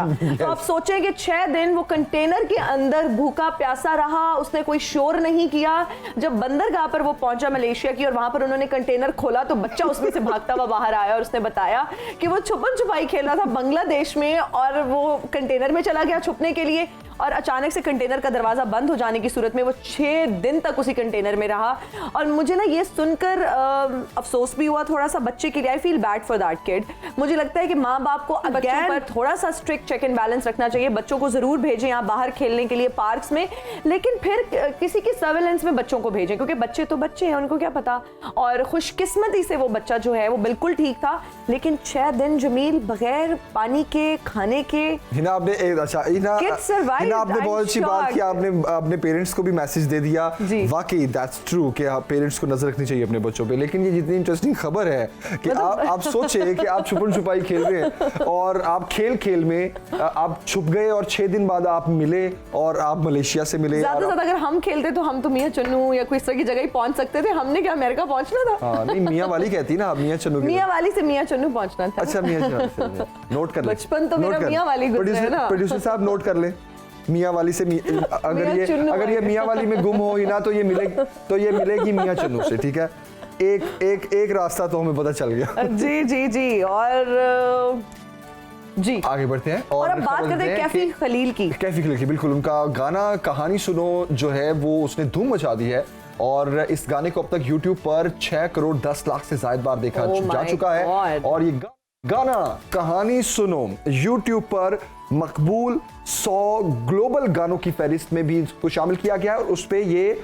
29वें नंबर पर आ गया। अरे वाह, अच्छा आई लव दिस सॉन्ग। इसके लिरिक्स मुझे इतने पसंद है, इस गाने की जो फील है वो बहुत खूबसूरत है। और जब ये गाना और मुझे प्रोड्यूसर साहब कह रहे हैं मतलब टीम में हम इस गाने को हिना ने ही इंट्रोड्यूस करवाया था कि ये गाना सुनो। एग्जैक्टली, मैंने ही ये गाना सुनाया था। 2.5-3 माह पुरानी बात है। हाँ जी, और जब ये पहली दफा आया तो इट वाज ऑन रिपीट। मतलब मैंने बहुत ज्यादा सुना इस गाने को। क्या हम सुना सकते हैं अभी ये गाना? आप सुनाए ना, मैं यही कहने लगा था। थोड़ा सा गुनगुनाए। मैं कैसे सुना सकती हूँ? कहानी सुनो, क्या आगे क्या आप गाएं आए लाइन। जुबानी सुनो, मुझे प्यार हुआ था, इकरार हुआ कई बार हुआ था। कई बार हुआ था। That was singing, I hope. ये मैं गाना गाया है। अच्छा ऐसे नहीं है लिरिक्स? अच्छा लिरिक्स ये नहीं है। I'm sorry, मुझे नहीं पता। मुझे प्यार हुआ था, इकरार हुआ था। अच्छा इकरार हुआ था। अच्छा मुझे लगा कि सच निकल गया जमील। मुझे लगा शायद लिरिक्स में है कि कई बार हुआ था। नहीं जमील, आपके दिल की आवाज जो है ना वो आपकी मुझे प्यार हुआ था, इकरार हुआ था। इकरार बेटर। ओके, ब्रेक लेते हैं जनाब। ब्रेक के बाद हाजिर होंगे। ब्रेक के बाद देखते रहिए सुनो Pakistan. And we are right back after the break. We're watching सुनो पाकिस्तान, सुबह की हर बात। और आज हम बात करेंगे सुपीरियॉरिटी कॉम्प्लेक्स की। सुपीरियॉरिटी कॉम्प्लेक्स है क्या? ये एक ऐसा अकीदा है जिसकी वजह से आप अपने कारनामों या अपने आप को इवन दूसरे लोगों से बेहतर तस्वुर करना शुरू कर देते हैं और आपको लगता है आप जो कह रहे हैं, आप जो बात कर रहे हैं, आपकी हर चीज़ दूसरों से बेहतर है इन शॉर्ट। और ये बहुत नेगेटिविटी की तरफ हमें लेकर जाता है और हमारी पर्सनालिटी को बहुत ज़्यादा डिस्टॉर्ट करता है, डिस्ट्रॉय करता है। लेकिन आज हम इस पर तफसील से बात करेंगे। बिल्कुल, आज हम तफसील से इसलिए बात करेंगे क्योंकि हिना आपने जिस तरह कहा कि ये एक मर्ज है। ये ऐसा मर्ज है कि सुपीरियॉरिटी कॉम्प्लेक्स में जब एक बहुत ज्यादा खुद एतमाद आप हो जाते हैं और आपको ये भी नहीं पता कि आप क्या गलती कर रहे हैं, आप किस तरह से लोगों का दिल दुखा रहे हैं, इवन के आप किस तरह जुल्म और ज्यादती करते चले जाते हैं, लेकिन आपको वो चीज फील भी नहीं होती। तो सुपीरियॉरिटी कॉम्प्लेक्स आपके अंदर पैदा होने की वजूहात क्या हैं, सोसाइटी का इसमें क्या रोल है, आप अपने आप को किस तरह चेंज कर सकते हैं और सोसाइटी में किस तरह एक बड़ा चेंज ला सकते हैं, तफसील से इस पर बात करेंगे। बहुत ही special guest sociologist doctor Rizwan इस वक्त हमें स्टूडियोज में ज्वाइन कर चुके हैं। डॉक्टर साहब बहुत शुक्रिया हमें ज्वाइन करने के लिए। Good morning. Thank you. कैसे हैं आप? बिल्कुल ठीक, आप सुनाइए? ठीक अल्हम्दुलिल्लाह, बिल्कुल ठीक। सुपीरियॉरिटी कॉम्प्लेक्स पे हम बात करने जा रहे हैं। खुद एतमाद होना अच्छी बात है डॉक्टर साहब, लेकिन इतनी खुद एतमादी कि आप दूसरों को हकारत की नजर से देखें और उनको आप इतना बुरा ट्रीट करें और आप जुल्म और ज्यादती भी कर जाएं तो आपको वो चीज फील ना हो, आप इतने नेगेटिव हो जाएं। वजह क्या है आपके ख्याल में इसकी? और किस तरह इसको चेंज किया जा सकता है? पहले तो आपने बहुत अच्छा कहा कि एक है कि सेल्फ कॉन्फिडेंस या सेल्फ एस्टीम। सेल्फ कॉन्फिडेंस में और सुपीरियरिटी कॉम्प्लेक्स में बड़ी बारीक सी लाइन है, और वो लाइन लोग जब क्रॉस करते हैं तो शायद उनको ये अंदाज़ा ही नहीं होता कि हमने कॉन्फिडेंस से सुपीरियरिटी कॉम्प्लेक्स की तरफ वो लाइन क्रॉस कर ली। ठीक है, तो इसकी 2-3 बड़ी वजूहात हैं। एक तो जो बड़े फेमस साइकोलॉजिस्ट हैं एडलर, वो ये कहते हैं कि जब आपके अंदर इन्फीरियरिटी कॉम्प्लेक्स होता है किसी बंदे के अंदर, तो वो उससे लड़ने के लिए एग्जैजरेटेड कोशिश करता है। वो जब एग्जैजरेटेड कोशिश करता है तो वो फिर अपने अंदर सुपीरियरिटी कॉम्प्लेक्स डेवलप कर लेता है। और दूसरा जो सोशियोलॉजी का पॉइंट ऑफ व्यू है इसके ऊपर, वो ये है कि superiority complex is a learned behaviour. आप you learn it from your colleagues, you learn it from your peer group, you learn it from your family. तो उसमें यह है कि फ़र्ज़ करें आप बॉस हैं तो एवरीवन वुड कम एंड से कि क्या शानदार पर्सनैलिटी है आपकी और कितने अच्छे आप लग रहे हैं, आप कितने अच्छे लग रहे हैं, आज ड्रेस कितना अच्छा पहना है, बहुत अच्छा पहना है। हो सकता है उसने आपसे कोई काम ही निकलवाना हो, लेकिन ये है कि वो आपके अंदर वो सेंस डेवलप हो जाती है और वो आपको पता भी नहीं चलता कि आप कॉन्फिडेंस से निकल के इन सुपीरियरिटी कॉम्प्लेक्स की तरफ किस तरफ शिफ्ट हो गए। और उसके अंदर फिर रहते हुए आपने सही कहा कि आप लोगों को डिस्क्रिमिनेट करते हो, आप समझते हो कि no one is better than me, तो आपके अंदर वो क्लास के हवाले से भी आ सकती है, पर्सनालिटी के हवाले से भी आ सकती है। आपने जिस तरह कहा डॉक्टर साहब के ये हम अपने इर्द गिर्द से ही सीखते हैं बेसिकली। डॉक्टर साहब अब आप रिसेंट मिसाल देखें, एक स्कूल में जो एक वाकया पेश आया, बच्चे आपस में लड़े और फिर उस लड़ाई में जिस तरह से एक बच्ची को बेचारी को ट्रीट किया गया और फिर एक ग्रुप था जिनकी आपस में बनती थी और फिर मार पिटाई और जुल्म ज्यादती वाला सिलसिला हुआ। इसके अलावा हमें मुआशरे में क्या मिसालें मिलती हैं जिसको आप कहेंगे कि ये सुपीरियरिटी कॉम्प्लेक्स में फिट बैठती हैं? अच्छा, एक तो ये वाकया है ना, अच्छा ये जो सुपीरियरिटी कॉम्प्लेक्स है ना, इसको अगर कंटेम्प्रेरी वर्ड में देखें तो ये सोशल मीडिया पे बड़ा वाइड स्प्रेड है। सोशल मीडिया ने क्या किया है कि अब फेसबुक की अपनी एक स्टडी है ख़ास तौर पे इंस्टाग्राम के बारे में कि 33% of the females they feel bad about their bodies and they develop inferiority complex. तो जो एडलर कहता है कि जब आपके अंदर इन्फीरियरिटी कॉम्प्लेक्स आ जाता है कि यार मैं जैसे वो मॉडल इंस्टाग्राम मॉडल नज़र आ रही है, मैं वैसे क्यों नज़र नहीं आ रही, तो वो फिर उससे लड़ने के लिए जो एग्जैजरेटेड कोशिशें करते हैं उससे फिर वो सुपीरियरिटी कॉम्प्लेक्स आ जाता है। एक तो सोशल मीडिया पे ये है, दूसरा सोशल मीडिया पे ये है कि इतना आर्टिफिशियल वर्ड है वो कि वहाँ पे you just post a picture and everyone would be saying कि क्या बात है जी, और वो आपके अंदर मतलब ठीक है आपको एक कॉन्फिडेंस तो चाहिए to run in the life, लेकिन वो आपके अंदर सुपीरियरिटी कॉम्प्लेक्स भी पैदा कर देता है। तो सोशल मीडिया के अंदर हमें तकरीबन ये हर वाल पे। और डॉक्टर साहब आपको नहीं लगता कि सोशल मीडिया ने ही आजकल बहुत सारे लोगों को स्टार बना लिया है? मतलब उनके पास कोई क्वालिफिकेशन नहीं है, वो कैलिबर नहीं है, वो एक्सपोजर नहीं है, लेकिन नंबर ऑफ फॉलोअर्स आजकल अगर आपके पास ज्यादा है तो you're a social media star, जिस वजह से हमारी नौजवान नस्ल जो है वो बहुत गलत तरफ भी जा रही है। और सोशल मीडिया पे आप स्टार होते हैं तो आपको लगता है कि आप रियल लाइफ में भी लोग आपको वैसे ही ट्रीट करें, आपके टैंट्रम्स उस तरह से हैं, आपका मिजाज, आपके बात करने का तरीका, आपकी चाल डाल उस तरह से हो जाती है। और बहुत से लोग ऐसे हैं, सोशल मीडिया स्टार्स की आपने बात की, वो इतने सुपीरियरिटी कॉम्प्लेक्स का शिकार हो जाते हैं कि वो लोगों से हाथ नहीं मिलाना चाहते, वो लोगों से मिलने में कंफर्टेबल नहीं। बात की डॉक्टर साहब, यहाँ पर एक और चीज भी ऐड करना चाहूंगी कि फेक, फिर वो अगर इतना इस चीज में इंडल्ज कर लेते हैं, फेक लाइक्स, मतलब ऑर्गेनिक से उनका यकीन हट जाता है ना, तो फिर वो फेक लाइक्स की तरफ, फेक व्यूज की तरफ, मतलब मिलियन व्यूज ले रहे हैं just to prove other people कि they are superior than other people. You right है ना, यू राइट। अच्छा देखिए, ये भी आपके अंदर एक जब अर्ज होना शुरू हो जाती है कि अच्छा मुझे लोग पसंद क्यों नहीं कर रहे, exactly. तो फिर आप गलत रास्ते भी, एग्जैजरेटेड रास्ते जो है, एग्जैजरेटेड रास्ते, एग्जैक्टली डॉक्टर साहब। और फिर फिल्टर्ड लाइफ है इंस्टाग्राम के ऊपर, फेसबुक के ऊपर फिल्टर्ड। अच्छा वो फिर जो लोग आपको देख रहे हैं आप वो हैं ही नहीं, लेकिन चूंकि आपने वो एक पर्सोना डेवलप किया हुआ है and you have to carry that persona, तो आप फिर कोई भी गलत रास्ता उसके लिए अपना सकते हैं। अच्छा डॉक्टर साहब, हमारे पेरेंट्स का, हमारे बड़ों का कितना रोल है इसमें, हमारे टीचर्स का, हमारे मेंटोर्स का, हमारे बॉसेस का, प्रैक्टिकल है उनका कितना अमल दखल है इस कॉम्प्लेक्स का आपके अंदर पैदा होने में? देखें, जब मैंने कहा कि सुपीरियरिटी कॉम्प्लेक्स एक लर्नड बिहेवियर है, तो आई टॉक अबाउट 7-8 जो हमारे एजेंट्स ऑफ सोशलाइजेशन है। तो आपने बड़ा अच्छा कहा कि सबसे पहले इनमें जो प्राइमरी एजेंट ऑफ सोशलाइजेशन है दैट इज़ फैमिली, उसके बाद पीयर ग्रुप यानी आपके जो फ्रेंड्स हैं, और उसके बाद मीडिया जो कि आजकल सबसे इम्पॉर्टेंट है। मुझे लगता है फैमिली से भी आगे निकल गया है एजेंट ऑफ सोशलाइजेशन है मीडिया। उसकी वजह यह है कि बच्चा भी 1.5 साल का होता है और माँ उसके हाथ में मोबाइल पकड़ा देती है, और वो जो यूट्यूब की वीडियोस हैं, शॉर्ट्स हैं, फेसबुक की रील्स हैं, वो उसको सोशलाइज कर रही हैं असल में कि उसने क्या सोच। तो वो जो इतना एग्जैजरेटेड है हर चीज़ और इतनी आर्टिफिशियल है सोशल मीडिया के ऊपर, जो मैंने कहा कि वो फिर बच्चे को उसी तरह से सोशलाइज कर रही है और वो उसकी मेंटालिटी को उसी तरह से डेवलप कर रही है, पर्सनालिटी को डेवलप कर रही। तो रोल मीडिया का है। फिर वर्क प्लेस के ऊपर वही बात है कि आपकी पोजीशन क्या है। इफ़ यू आर पाकिस्तान में if you are a government servant खास तौर पे, फिर तो आपकी मौजें लगी वो हैं, और फिर आप 17, 18, 19 स्केल में हैं, तो क्या बात है, फिर आपको लोग उस तरह से ट्रीट करेंगे।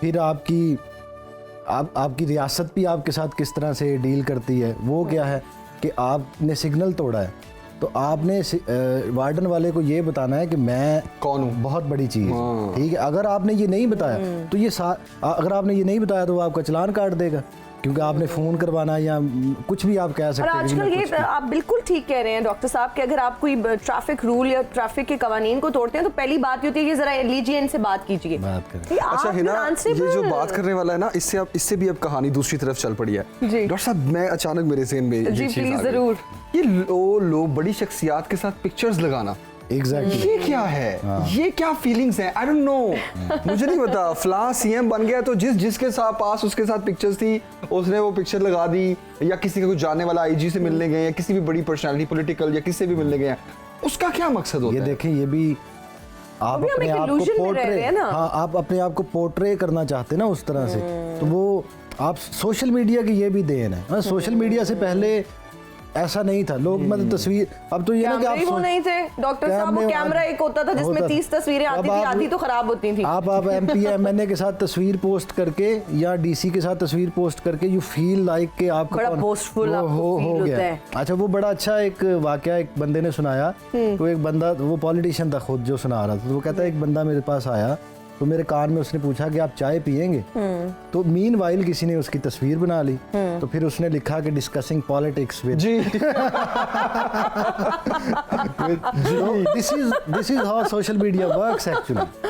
लेकिन अब ये क्या, ये कोई सेटिस्फेक्शन मिलती है या बता रहे कि हम इस तरह से अपने आप को बना लेते हैं? इसमें शो ऑफ भी है, इसमें सेटिस्फेक्शन भी है, इसमें लोगों पर असरअंदाज होना भी है। इसको नार्सिसिस्ट कहते हैं जी। आप अपने आप को बहुत कोई बड़ी चीज समझते हैं और आप लोगों को भी ये शो करवाते हैं कि देखें मैं बड़े बड़े लोगों से मिलता हूँ। अच्छा, कई लोगों का तो सारा दिन काम ही ये है ना कि वो स्टेज पे पहुंच गए हैं कि वो सारा दिन यही करते हैं कि वो तस्वीर खिंचवाई और ठक करके लगा दी, मुख्तलिफ दफातर में फिर के मुख्तलिफ लोगों से मिल के। अब तो ये भी होता है, पहली दफा मिले होंगे और कैप्शन ये होगी विद माय बेस्ट फ्रेंड। आपको मैं अच्छा, ये भी होता है, और ये भी होता है कि we had discussion on current situation. पूरी तफसील के लिए मेरा व्लॉग देखें।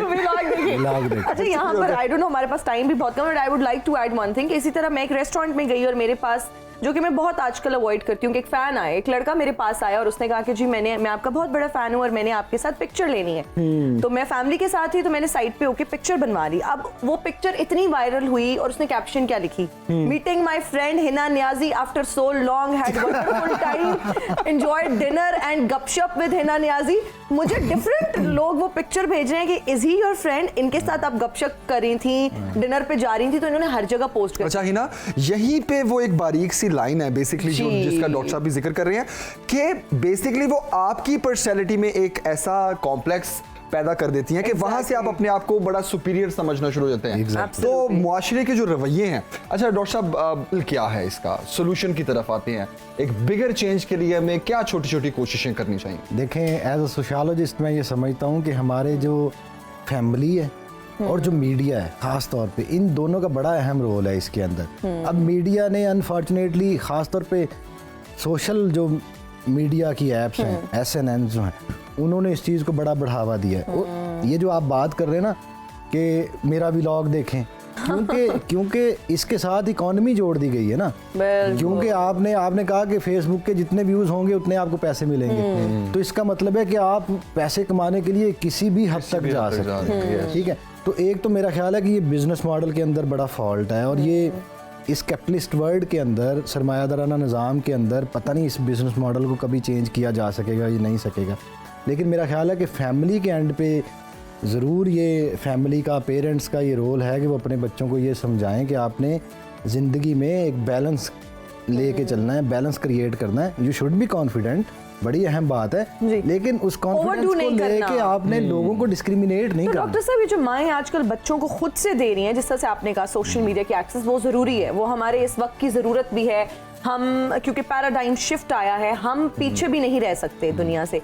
लेकिन किस तरह से फिर माएँ बैलेंस क्रिएट करें, क्योंकि देखिए माएँ भी मसरूफ है, वक्त नहीं है, उनको भी कन्वीनियंट लगता है, बच्चे को आईपैड दे दिया, बच्चे को टैब दे दिया। किस तरह से ये जो बैलेंस की आप बात कर रहे हैं, किस तरह से इसको मेंटेन किया जाए? क्या स्कूल्स में भी ये बच्चों को अब सिखाया जाए कि बैलेंस होना चाहिए ज़िंदगी में, एक इक्विलिब्रियम होना चाहिए कि आपने इस वक्त में ये करना है, सोशल मीडिया का बहुत एक्सेसिव यूज़, बहुत ज़्यादा इस्तेमाल भी नहीं करना चाहिए। तो ये बैलेंस कौन क्रिएट करेगा, क्योंकि हम खुद तो नहीं ये बैलेंस क्रिएट कर सकते। अच्छा देखिए, रिसर्च ये कहती है कि कंटेम्प्रेरी वर्ल्ड के अंदर हम एक फिल्टर बबल में रह रहे हैं, एक बबल बना हुआ है और हम सारे अपने अपने बबल में रह रहे हैं।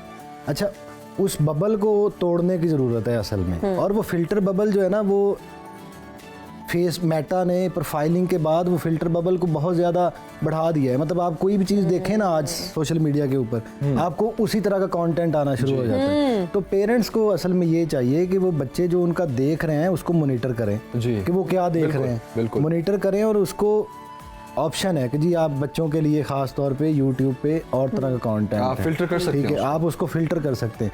एक उसको फिल्टर करें और दूसरा देखें कि मॉनिटर करें कि वो एडल्टहुड तक जाते जाते तो कौन सा कंटेंट देख रहे हैं। बच्चा छोटा भीम देखेगा तो छोटे भीम की ही बातें करेगा क्योंकि ये लर्न में, वो सदरलैंड बहुत बड़ा थ्योरिस्ट है, वो ये कहता है कि you learn through observation, learn through interaction. तो आप जो देखते हो आप उसको कॉपी कैट करते हो, इंटीग्रेट। डॉक्टर साहब, आपने मेटा का जिक्र किया, ये बात सच है। अच्छा, अब तो ये इस हद तक पहुंच चुका है कि आप कुछ ना भी सर्च करें ना, अगर आप दोस्तों में बैठ के डिस्कस भी कर रहे हैं तो आपको नेक्स्ट ऐड शुरू हो जाती है, ठीक है। मुझे ये लगता है कि जो आर्टिफिशियल इंटेलिजेंस का दौर आने वाला है, उसमें वो कर क्या रहे हैं बेसिकली कि आर्टिफिशियल हमें हमारी सोसाइटी में फैला रहे हैं कि हम आर्टिफिशियल, और हमारी इंटेलिजेंस को वो खुद यूज कर रहे हैं। Do you agree with it? वो ये कर रहे हैं कि आर्टिफिशियल इंटेलिजेंस जो है वो हमारे वर्ड्स पिक कर लेती। तो लेट्स सपोज यू से कि यार मेरी प्लास्टिक की कुर्सी टूट गई है, तो I have to buy plastic furniture, तो they would pick plastic furniture and they would send you ads. तो ये उन्होंने प्रोफाइलिंग की, उनको पता है कि आप पिछले 5 साल से क्या देख रहे हैं सोशल मीडिया के ऊपर।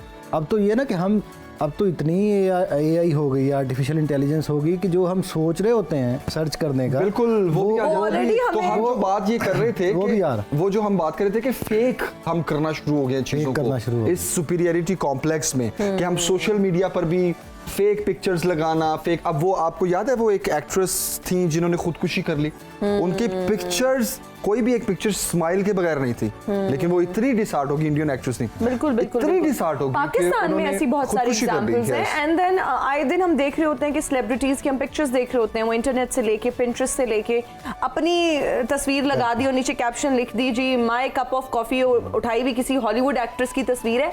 तो ये इन्फीरियरिटी कॉम्प्लेक्स सोशल मीडिया के मैं जो ऐड करना चाहूँगा बात वो ये है कि सोशल मीडिया के ऊपर जो पर्सोना है उसको क्रिएट करना आसान है, लेकिन उसको मेंटेन करना बहुत मुश्किल है। तो मेंटेन करने के लिए आपकी एक वीडियो या आपकी एक तस्वीर बड़ी फेमस हुई है, लेकिन आपने, अच्छा फिर आपकी बढ़ जाती है एक्सपेक्टेशन, अगली बार आपने कुछ उससे आगे करना है, उससे अगली बार आपने कुछ उससे आगे करना है, वरना other that you would be irrelevant. तो इस चक्कर में डॉक्टर साहब हम क्वालिटी कंटेंट ही नहीं प्रोड्यूस कर रहे हैं। हम आप थंबनेल्स आजकल देख लें वीडियोस के ऊपर, वीडियो को एंड में जरूर देखें, एंड में देखिए कैसे ये दौरा पड़ता है, और पता नहीं इतने मिनट से लेके इतने मिनट तक जरूर देखें, डोंट मिस द एंड। वरना आप अगर आपने ये इस वीडियो के आखिर में मिस कर दिया तो पूरी वीडियो देखने का कोई फायदा नहीं। अब वो बेचारा व्यूअर देख रहे हैं एंड तक, End पे अच्छा, कुछ मुझे नहीं। तो वो टाइम End याद पे आ अल्लाह गया हाफिज़ ही है कि बस। पहले भी जब बटनों वाले फोन्स होते थे तब भी ऐसे एक मैसेज आता है, ये 10 लोगों को सेंड करें, आपके साथ बहुत अच्छा होगा। तो वो उस दौर में और आज के दौर में वो खास फर्क तो नहीं नजर आ रहा। बट स्टिल आई थिंक आज का दौर जो है ना वो बहुत हम डेंजरस होता जा रहा है। होता जा रहा डॉक्टर साहब, thank you very much Thank हमें you ज्वाइन for करने coming. के लिए।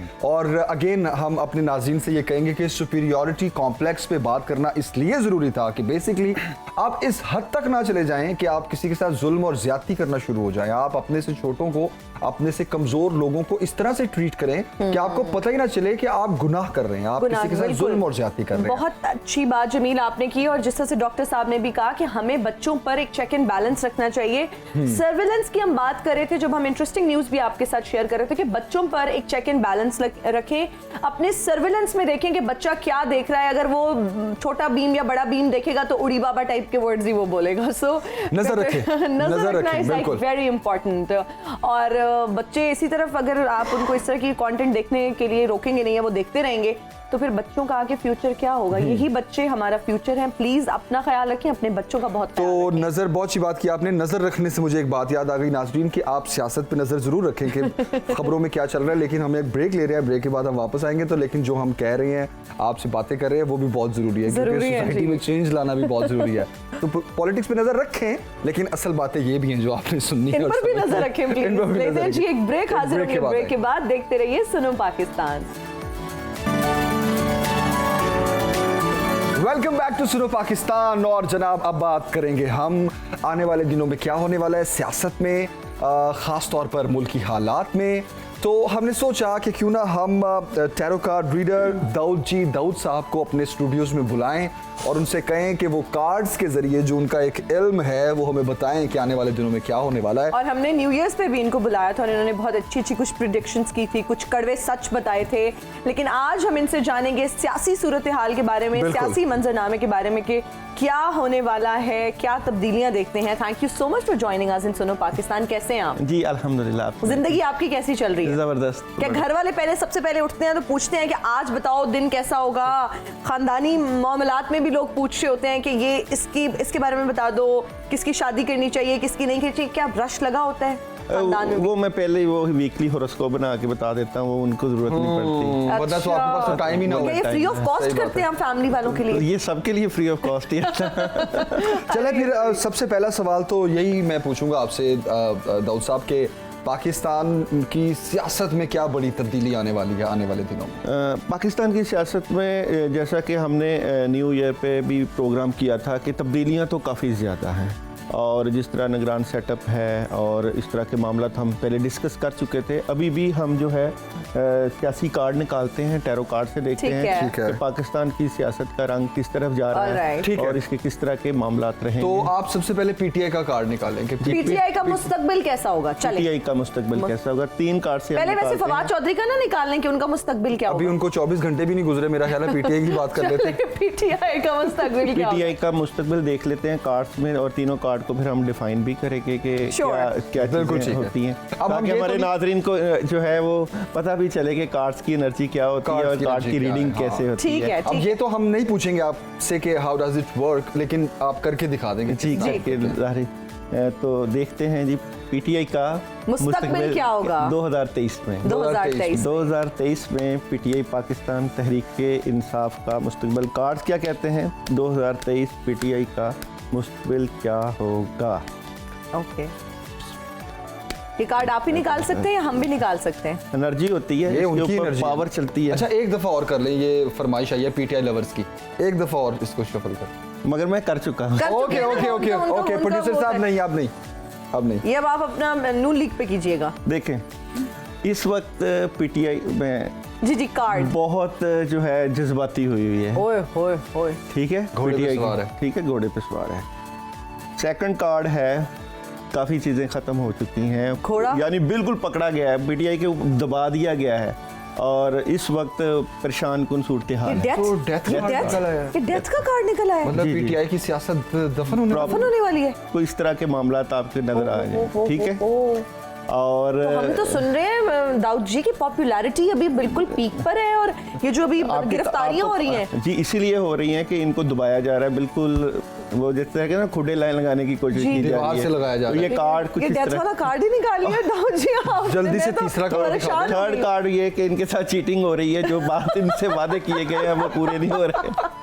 Oh my Oh my God, God, ये this is what is called the this? Energy. आप देखिए वो ये- 3 कार्ड्स क्या निकले हैं। 3 कार्ड जो निकले हैं, तो ये आप फिर देख लीजिएगा। फिर ये ये तो धांधली हो रही है, मतलब देखिए, इलेक्शंस में आप साफ मौजूदा शफाफ- आज की पंक्चर लगने पोजीशन वाले में- हैं। देखिए आपके सामने कार्ड निकाले हैं, मैंने जी। कुछ शफलिंग की है 78 कार्ड में, ओह। और ओए, ये ओए। फिर जो एनर्जी है कार्ड की, ये आपको वक्त बता नहीं तो देगा। दाऊद जी मतलब धांधली होने वाली है, पंचर लगने वाले हैं, और फिर सारा कुछ होने वाला है। मकबूलियत उनकी दफन होने miscommitments वाली होने है। वाली इस हैं। तरह की मौजूदा आज की Sad. देखें एनर्जी 1 वीक या 1 मंथ के बाद क्या एनर्जी होती है, मैंने मौजूदा आज के डेट की जो पीटीआई की एनर्जी है वो आपको बता दी। लेकिन हमने 2023 की एनर्जी निकालने के लिए कहा था। 2023 की ही बात यही- है, यही रहे। यही एनर्जी। चले, अब हम फवाद नून चौधरी लीग- साहब का पूछ ले। अब नून लीग के क्या नवाज शरीफ की वतन वापसी मुतवक्को है इस अभी पे? अभी पीटीआई के साथ अब नून लीग को फिर मिलाते हैं, फिर हम नवाज शरीफ की तरफ हाँ, फिर चले personal- पार्टीज की बात। फिर Okay. हम पर्सनल ठीक भी है। जाएंगे इन सब Okay, से। ठीक है। पहले पार्टीज की बात कर लेते हैं। तो अब हम बात करते हैं नून लीग की। नून लीग का 2023 का मुस्तकबिल। नून लीग बिस्मिल्लाहिर्रहमानिर्रहीम। है, अब देखें पाकिस्तान I के think, मुस्तकबिल नून की लीग के बात supporter है। हैं जमील, आप ऐसे, I would like to know. मैं सबका सपोर्टर हूँ, Good answer. जो अच्छा काम करता है मैं उसका अरे वाह, सपोर्टर हूँ। हम सब उनके ही सपोर्टर जो अच्छा काम करते हैं। 2023 में पाकिस्तान मुस्लिम लीग की कार्ड्स की एनर्जी या टैरो कार्ड या एस्ट्रोलॉजी क्या कहती है? 2023 पाकिस्तान मुस्लिम लीग नून का मुस्तकबिल कैसा या रहेगा? अल्लाह खैर, बिस्मिल्लाह। तो फिर आप समझे कि नून लीग जो है, पहला कार्ड बताता हूँ, पहला कार्ड, राब्ते, कोशिशें और जद्दोजहद। ये क्या गोलियां चल रही है? नहीं, ये कम्युनिकेशन है, कम्युनिकेशन है। कम्युनिकेशन। यानी कि स्ट्रॉन्ग कम्युनिकेशन, पीछे से सिग्नल आ चुके हैं। पीछे राब्ते से बहाल। ये कौन से बैक डोर्स ये सबको पता होता है। राब्ते बहाल हो चुके हैं। ठीक है, राब्ते बहाल हो चुके राब्ते हैं। बहाल हो चुके हैं, ठीक है। ये और ये जहाँ आपका बहुत इंटरेस्ट है ना, जिस सेकंड मुल्क कार्ड में। ये है, सेकंड कार्ड ये है कि इनका विजन, और ये आउट ऑफ कंट्री, यानी कि ये क्या सरदारी साहब तो नहीं जी, आपको नजर आ अमेरिका रहे? हो सकता है, दूसरे ममालिक हो सकते हैं, वहां से सपोर्टिव कार्ड है। इस कार्ड का ये क्या है कार्ड? विजन इनका विजन क्लियर है, विजन क्लियर हो चुका है। ठीक है। इनको पता है कि अब हमें राब्ते हेल्प, बहाल पैसे है। भी आ सकते, पैसे भी आएंगे ना, पैसा भी आ रहा है जिसको। अच्छा, थर्ड कार्ड भी तो इम्पोर्टेंट होता है जी। तो ये देखिए इनकी पोजीशन मजबूत है। ओ माय गॉड, ये Oh तो my कोई God. किंग, ये तो King and किंग है, cups. King and cups. ये तो थ्रोन पे मतलब चाय की प्याली में तूफान आने वाला है और किंग की कुर्सी पे वो बैठने किंग वाला है। की- हमने जो एनर्जी दोनों कार्ड्स की निकाल के आपको बता दी, पीटीआई की भी और नून लीग की भी, मतलब और नून- तीनों कार्ड में आपको बड़ा डिफरेंस और मौजूदा नजर आया, मौजूदा clear हालात में कितना difference. सही लग रहा है, है ना? कितना वाजे लग रहा है, वाजे लग रहे हैं। हो भी यही रहा है तो आजकल। देख लें आपके मतलब they are going to be the kings. 78 cards में हमने जो निकाले वो तो सामने आ गए। अब आगे चले। अब पीपल्स पार्टी, अब पीपल्स पार्टी, मुफाहमत की बादशाह, जी, let's see. King of People's मफाहमत। पार्टी सियासत के बाद सियासत के बादशाह, मुफाहमत के तो बादशाह। पीपल्स पार्टी की पीपल्स कार्ड पार्टी का करें। मुस्तकबिल क्या हो देख रहे हैं 2023 में क्या कहती है? 2023 में देखिए बड़ी सोचने वाली बात है कि देखें उधर क्या कार्ड्स आए और उधर क्या आए। अब बिल्कुल। पीटीआई में अब यहाँ पे भी देखते हैं 2023 में Exactly. पाकिस्तान पीपल्स पार्टी का मुस्तकबिल कैसा रहेगा। ठीक है, बिस्मिल्लाह। 2023 में पाकिस्तान पीपल्स पार्टी का मुस्तकबिल कैसा रहेगा? 2023 Pakistan Peoples party.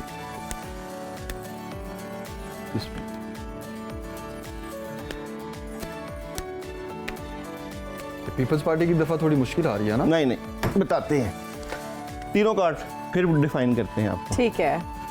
Straight forward है दोनों जमातों के बारे में, बड़ा लॉजिकली बात किंग कर रहे एंड हैं, स्वॉर्ड्स। ठीक है। वाह वाह वाह, किंग तो है वो, इसमें कोई शक आ गया नहीं। कार्ड बहुत। मफाहमत के मेरी बादशाह तो तो आंखें है। खुली की खुली रह गई हैं। मेरी भी खुली की खुली रह गई हैं। ठीक है, दूसरा कार्ड, अब दूसरा।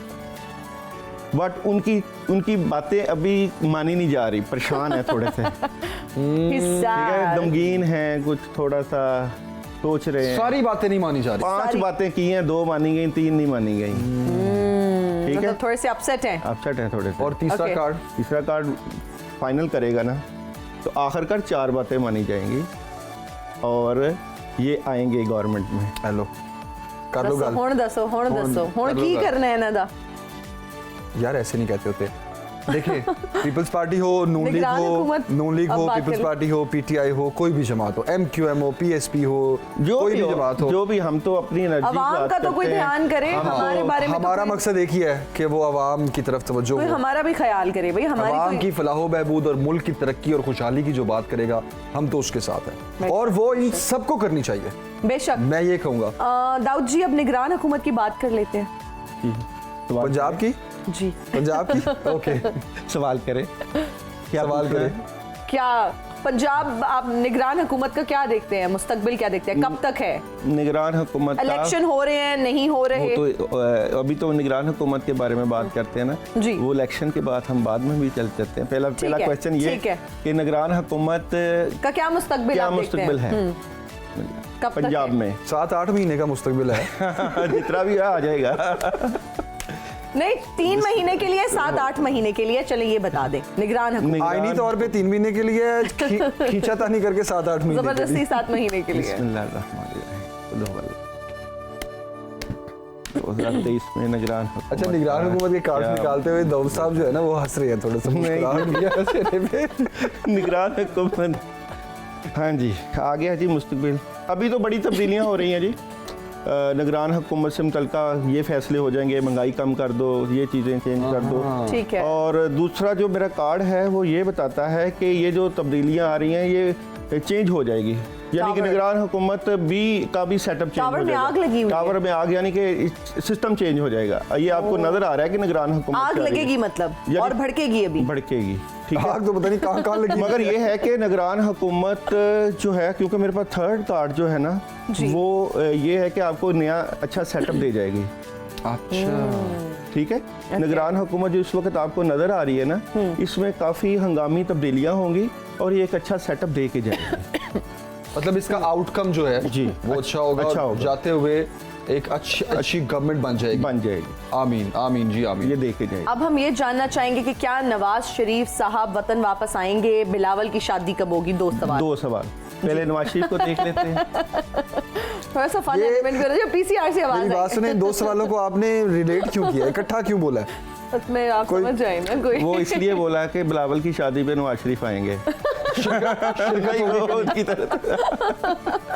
जी, अच्छा जी, हमारा सवाल था कि क्या नवाज शरीफ साहब वतन वापस आएंगे वापस आएंगे? और कब तक आएंगे? ऐसे क्या उन्होंने, वो आ भी जाए या ना आए, मतलब क्या बड़ा फर्क नहीं, ये- पड़ता है। अच्छा, 2023 में क्या नवाज शरीफ वापस आएंगे? अभी हम बिलावल की इसके बाद शादी का पूछ रहे हैं कि कब होगी। 2023 में या अल्लाह खैर। बताएंगे बताएंगे एक्सप्लेन करके बताएंगे, ऐसे नहीं, तुक्का है। नहीं लगाना हमने। ठीक है।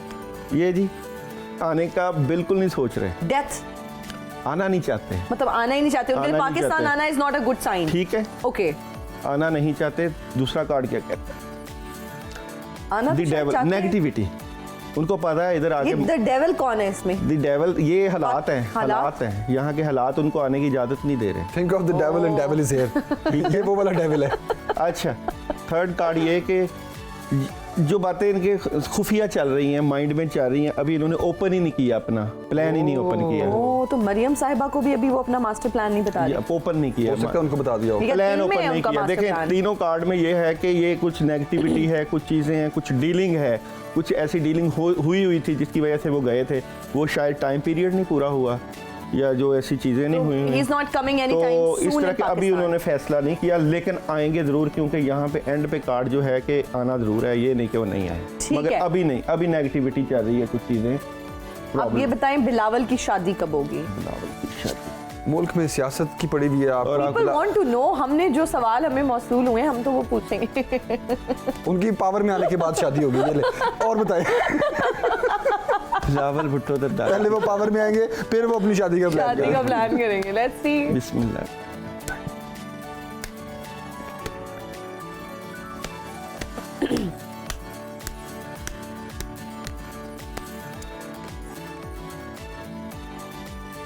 बिलावल भुट्टो की शादी के चांसेस काफ़ी ज़्यादा हैं, ओके, और अभी कुछ महीने कह लें या कुछ अरसा कह लें, बट शादी जो है आपको जल्दी नजर आ जाए, मुझे नहीं लगता कि अभी रुकावट है, जब चाहे कर ले, बातचीत चल कोई रही है। कार्ड्स पे कुछ आया है उनके? हाँ जी, कार्ड्स में ये है कि कार्ड्स ठीक है, कार्ड ठीक है, बस पॉजिटिव आपको कार्ड अब है, बादशाही नजर आ रहे देखिए इन हो। कार्ड्स में तो सारा कुछ ठीक है, बस आपको अब इनविटेशन कार्ड है, पॉजिटिव कार्ड है, कार्ड पॉजिटिव है, पॉजिटिव कार्ड्स हैं। हाँ। तो मरियम नवाज साहिबा वतन वापस आकर कामयाब होंगी नहीं होंगी? अगर हम लीग का मुस्तकबिल उन्होंने बता दिया, उसी में आ गया। मरियम नवाज का देख लेते हैं और ठीक फिर है। इसको एस्ट्रोलॉजी से भी देखें तो मरियम का 2 नंबर बनता है और 7 जो है 2023 में 7 है, तो वो उसको अप्रोच कर रहा है मरियम नवाज को। अच्छा ओके, ठीक है, उस तरफ से तो ठीक है एस्ट्रोलॉजी से, मगर अब कार्ड से हम इसको टैली कर लेते हैं। ठीक है। ओके, तो मरियम नवाज का 2023 कैसा रहेगा? मरियम नवाज का 2023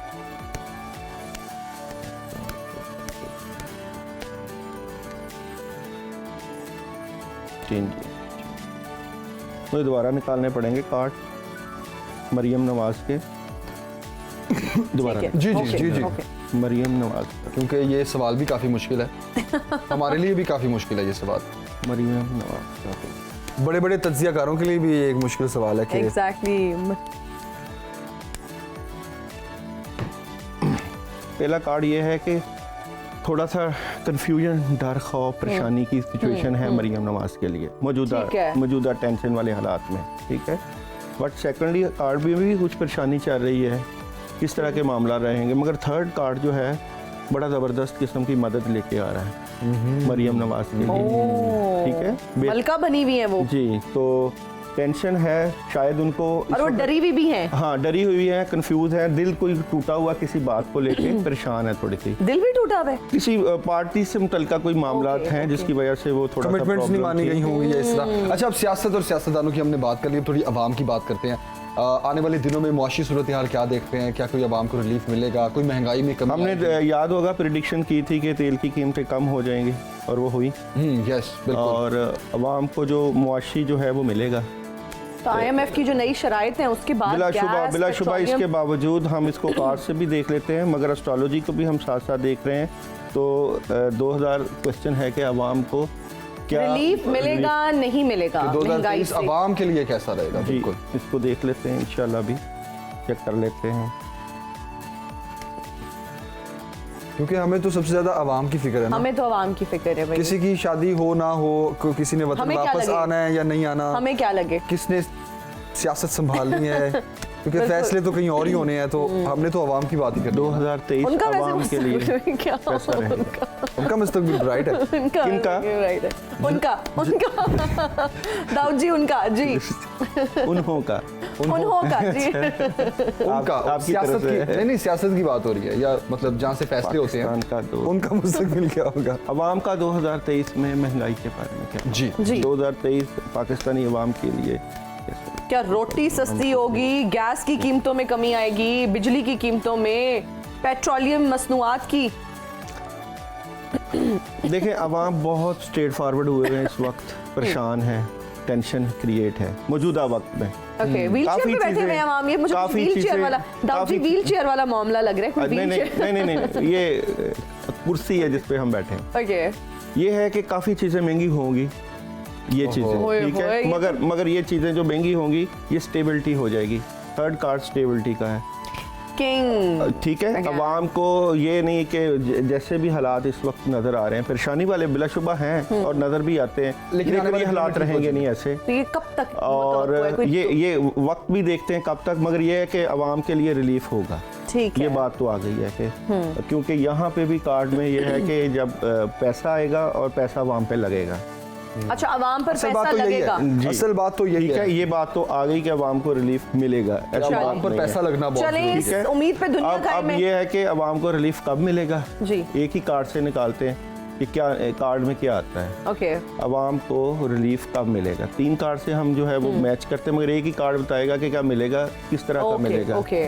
तो 2023 में अवाम को रिलीफ कब मिलेगा? 2023 में अवाम को रिलीफ कब मिलेगा? अवाम को रिलीफ 4 माह का वक्त लगेगा, हाँ, ओके, ठीक है। और जो रिलीफ मिलेगा वो खासकर जो है सन्नत में भी मिलेगा रिलीफ, और पेट्रोलियम पे रिलीफ मिलेगा, और इन्वेस्टमेंट में मिलेगा। महंगाई में ठीक कमी है, आएगी। महंगाई में कमी आने के चांसेस हैं, मगर हालात इतने ख़राब हैं कि सेकंड कार्ड डेथ कार्ड है, ये हालात फिर भी जो है वो काबू में नहीं आएंगे, वर्स्ट भी हो सकता है। टाइम पूरा लगेगा। यानी नहीं, कि मतलब कितने टाइम तक मुतवक्को है, क्या मतलब महंगाई कब तक उसमें कमी देखने में आएगी? 4 माह का तो months। पीरियड आया है, तो दोबारा एक इस 4 कार्ड months को का देखते period हैं है। कितने माह तक हमारे अवाम को अवाम रिलीफ महंगाई की मिलेगा। चक्की में 4 महीने और पिसेंगे। अवाम को रिलीफ कितने माह तक मिलेगा? 2023 में अवाम को रिलीफ कितने माह तक मिलेगा? कितने? मेरे पास ये कार्ड है, ये कार्ड ये कहता है कि रिलीफ के लिए इनको हंगामी बुनियादों पर इकदाम करने चाहिए और इसको सीरियस लेना चाहिए, अवाम को। और वही ये कार्ड 4 से 6 माह के अंदर का पीरियड है और ये अच्छा रिलीफ मिलेगा। यहाँ पे फिर 4 का फिगर आ रहा है, तो मतलब 4 माह के बाद 4 से 5 माह में अवाम को मजीद रिलीफ मिल जाए। आई थिंक ये रमज़ान के करीब ये अच्छे पैकेजेस दे देंगे। रमजान शरीफ की ही बेसिकली हम रोजे, क्योंकि उसमें तो एक बड़े वहाँ पे रिलीफ की हुकूमत तवक्को की जो जाती है, मैं ये कहूँगा कि हुकूमत जो भी हुकूमत होगी वो काफ़ी हंगामी बुनियादों पे इक़दाम करेगी और आवाम को बहुत ज़्यादा रिलीफ देगी। ठीक हो दाऊद साहब गया। बहुत शुक्रिया आपके शुक्रिया। वक्त का। बहुत से हमने आपसे सवाल पूछे और आपने उनके जवाब दिए, और अपने नाज़रीन से हम ये कहना चाहेंगे कि लेट्स सी आने वाले दिनों में क्या फ़ैसले होते हैं, अल्लाह का कितना करम होता है, क्योंकि इस तरह की बातें जो है सितारों का हाल और सारा सयारों का हाल, हम एंड इस में पे तो बात तो हम करते रहते हैं। अल्लाह की ही मदद तलब करते हैं। तो पाकिस्तान बेशक। के जो हालात हैं उसमें भी हम यही कहेंगे कि होश के नाखून लेने चाहिए। इस वक्त मौजूदा सियासतदानों को ये जो लड़ाई खेल वाला खेल है, इसमें नुकसान आवाम तो बेचारी भुगत ही रही है, मुल्क का कितना नुकसान हो मुल्क रहा का है ये भी कितना सोचने की नुकसान हो रहा है, जरूरत बहुत जरूरी है। जमील, वैसे आप मैंने नोटिस किया ब्रेक पे जाने से पहले बहुत एक अच्छा और साउंड मैसेज देते हैं। This is another very good message कि हमें Thank you, हमारे रीना। आवाम का बहुत सोचना जरूरी है ये, चाहिए, बिल्कुल। मुल्क का सोचना बहुत जरूरी है। जी, यहाँ पर लेते हैं एक ब्रेक, हाजिर होंगे ब्रेक के बाद। देखते रहिए सुनो पाकिस्तान। सुबह की हर बात।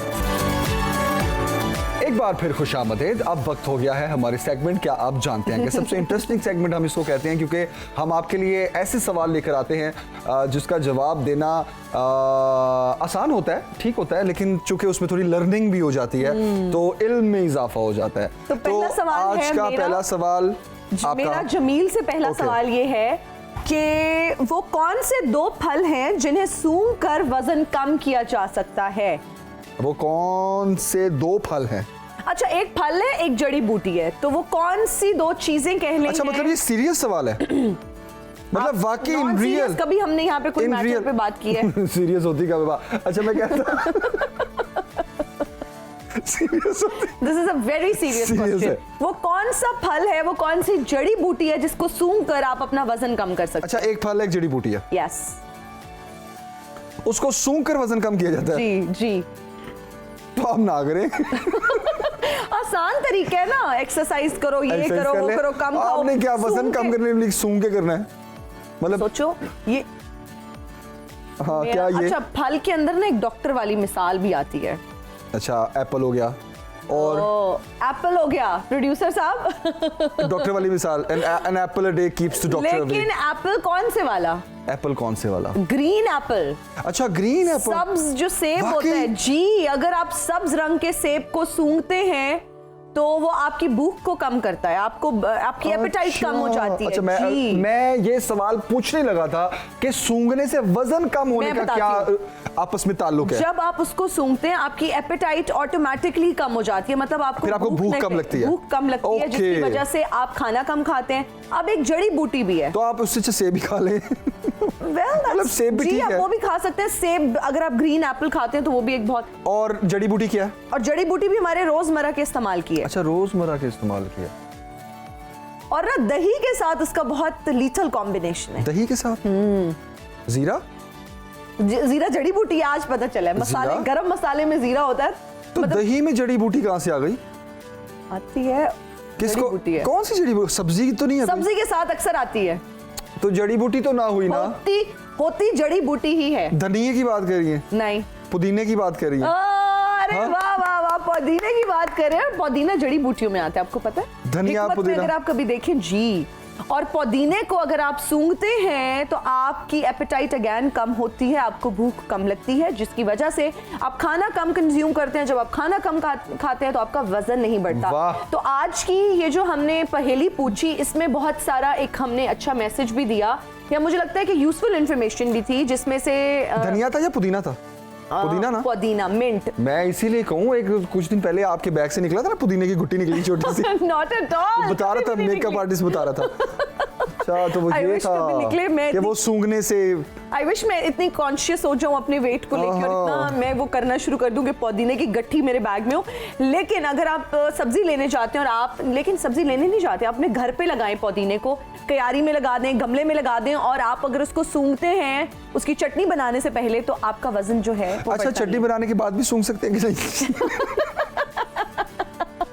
अगला सवाल, वो कौन सा मुल्क है जिसके नाम को उल्टा करें तो दाल बन जाती है? दाल एज इन पकाने वाली दाल। और कौन सी दाल? नहीं, मतलब दाल बन जाती है, दाल का नाम बन जाता है। हाँ, चने को उल्टा करें तो क्या बना? अंश बना। ये क्या? नहीं, आपका सवाल क्या है? वो कौन सा मुल्क है जिसके नाम को उल्टा करें तो दाल बन जाती है? मसूर,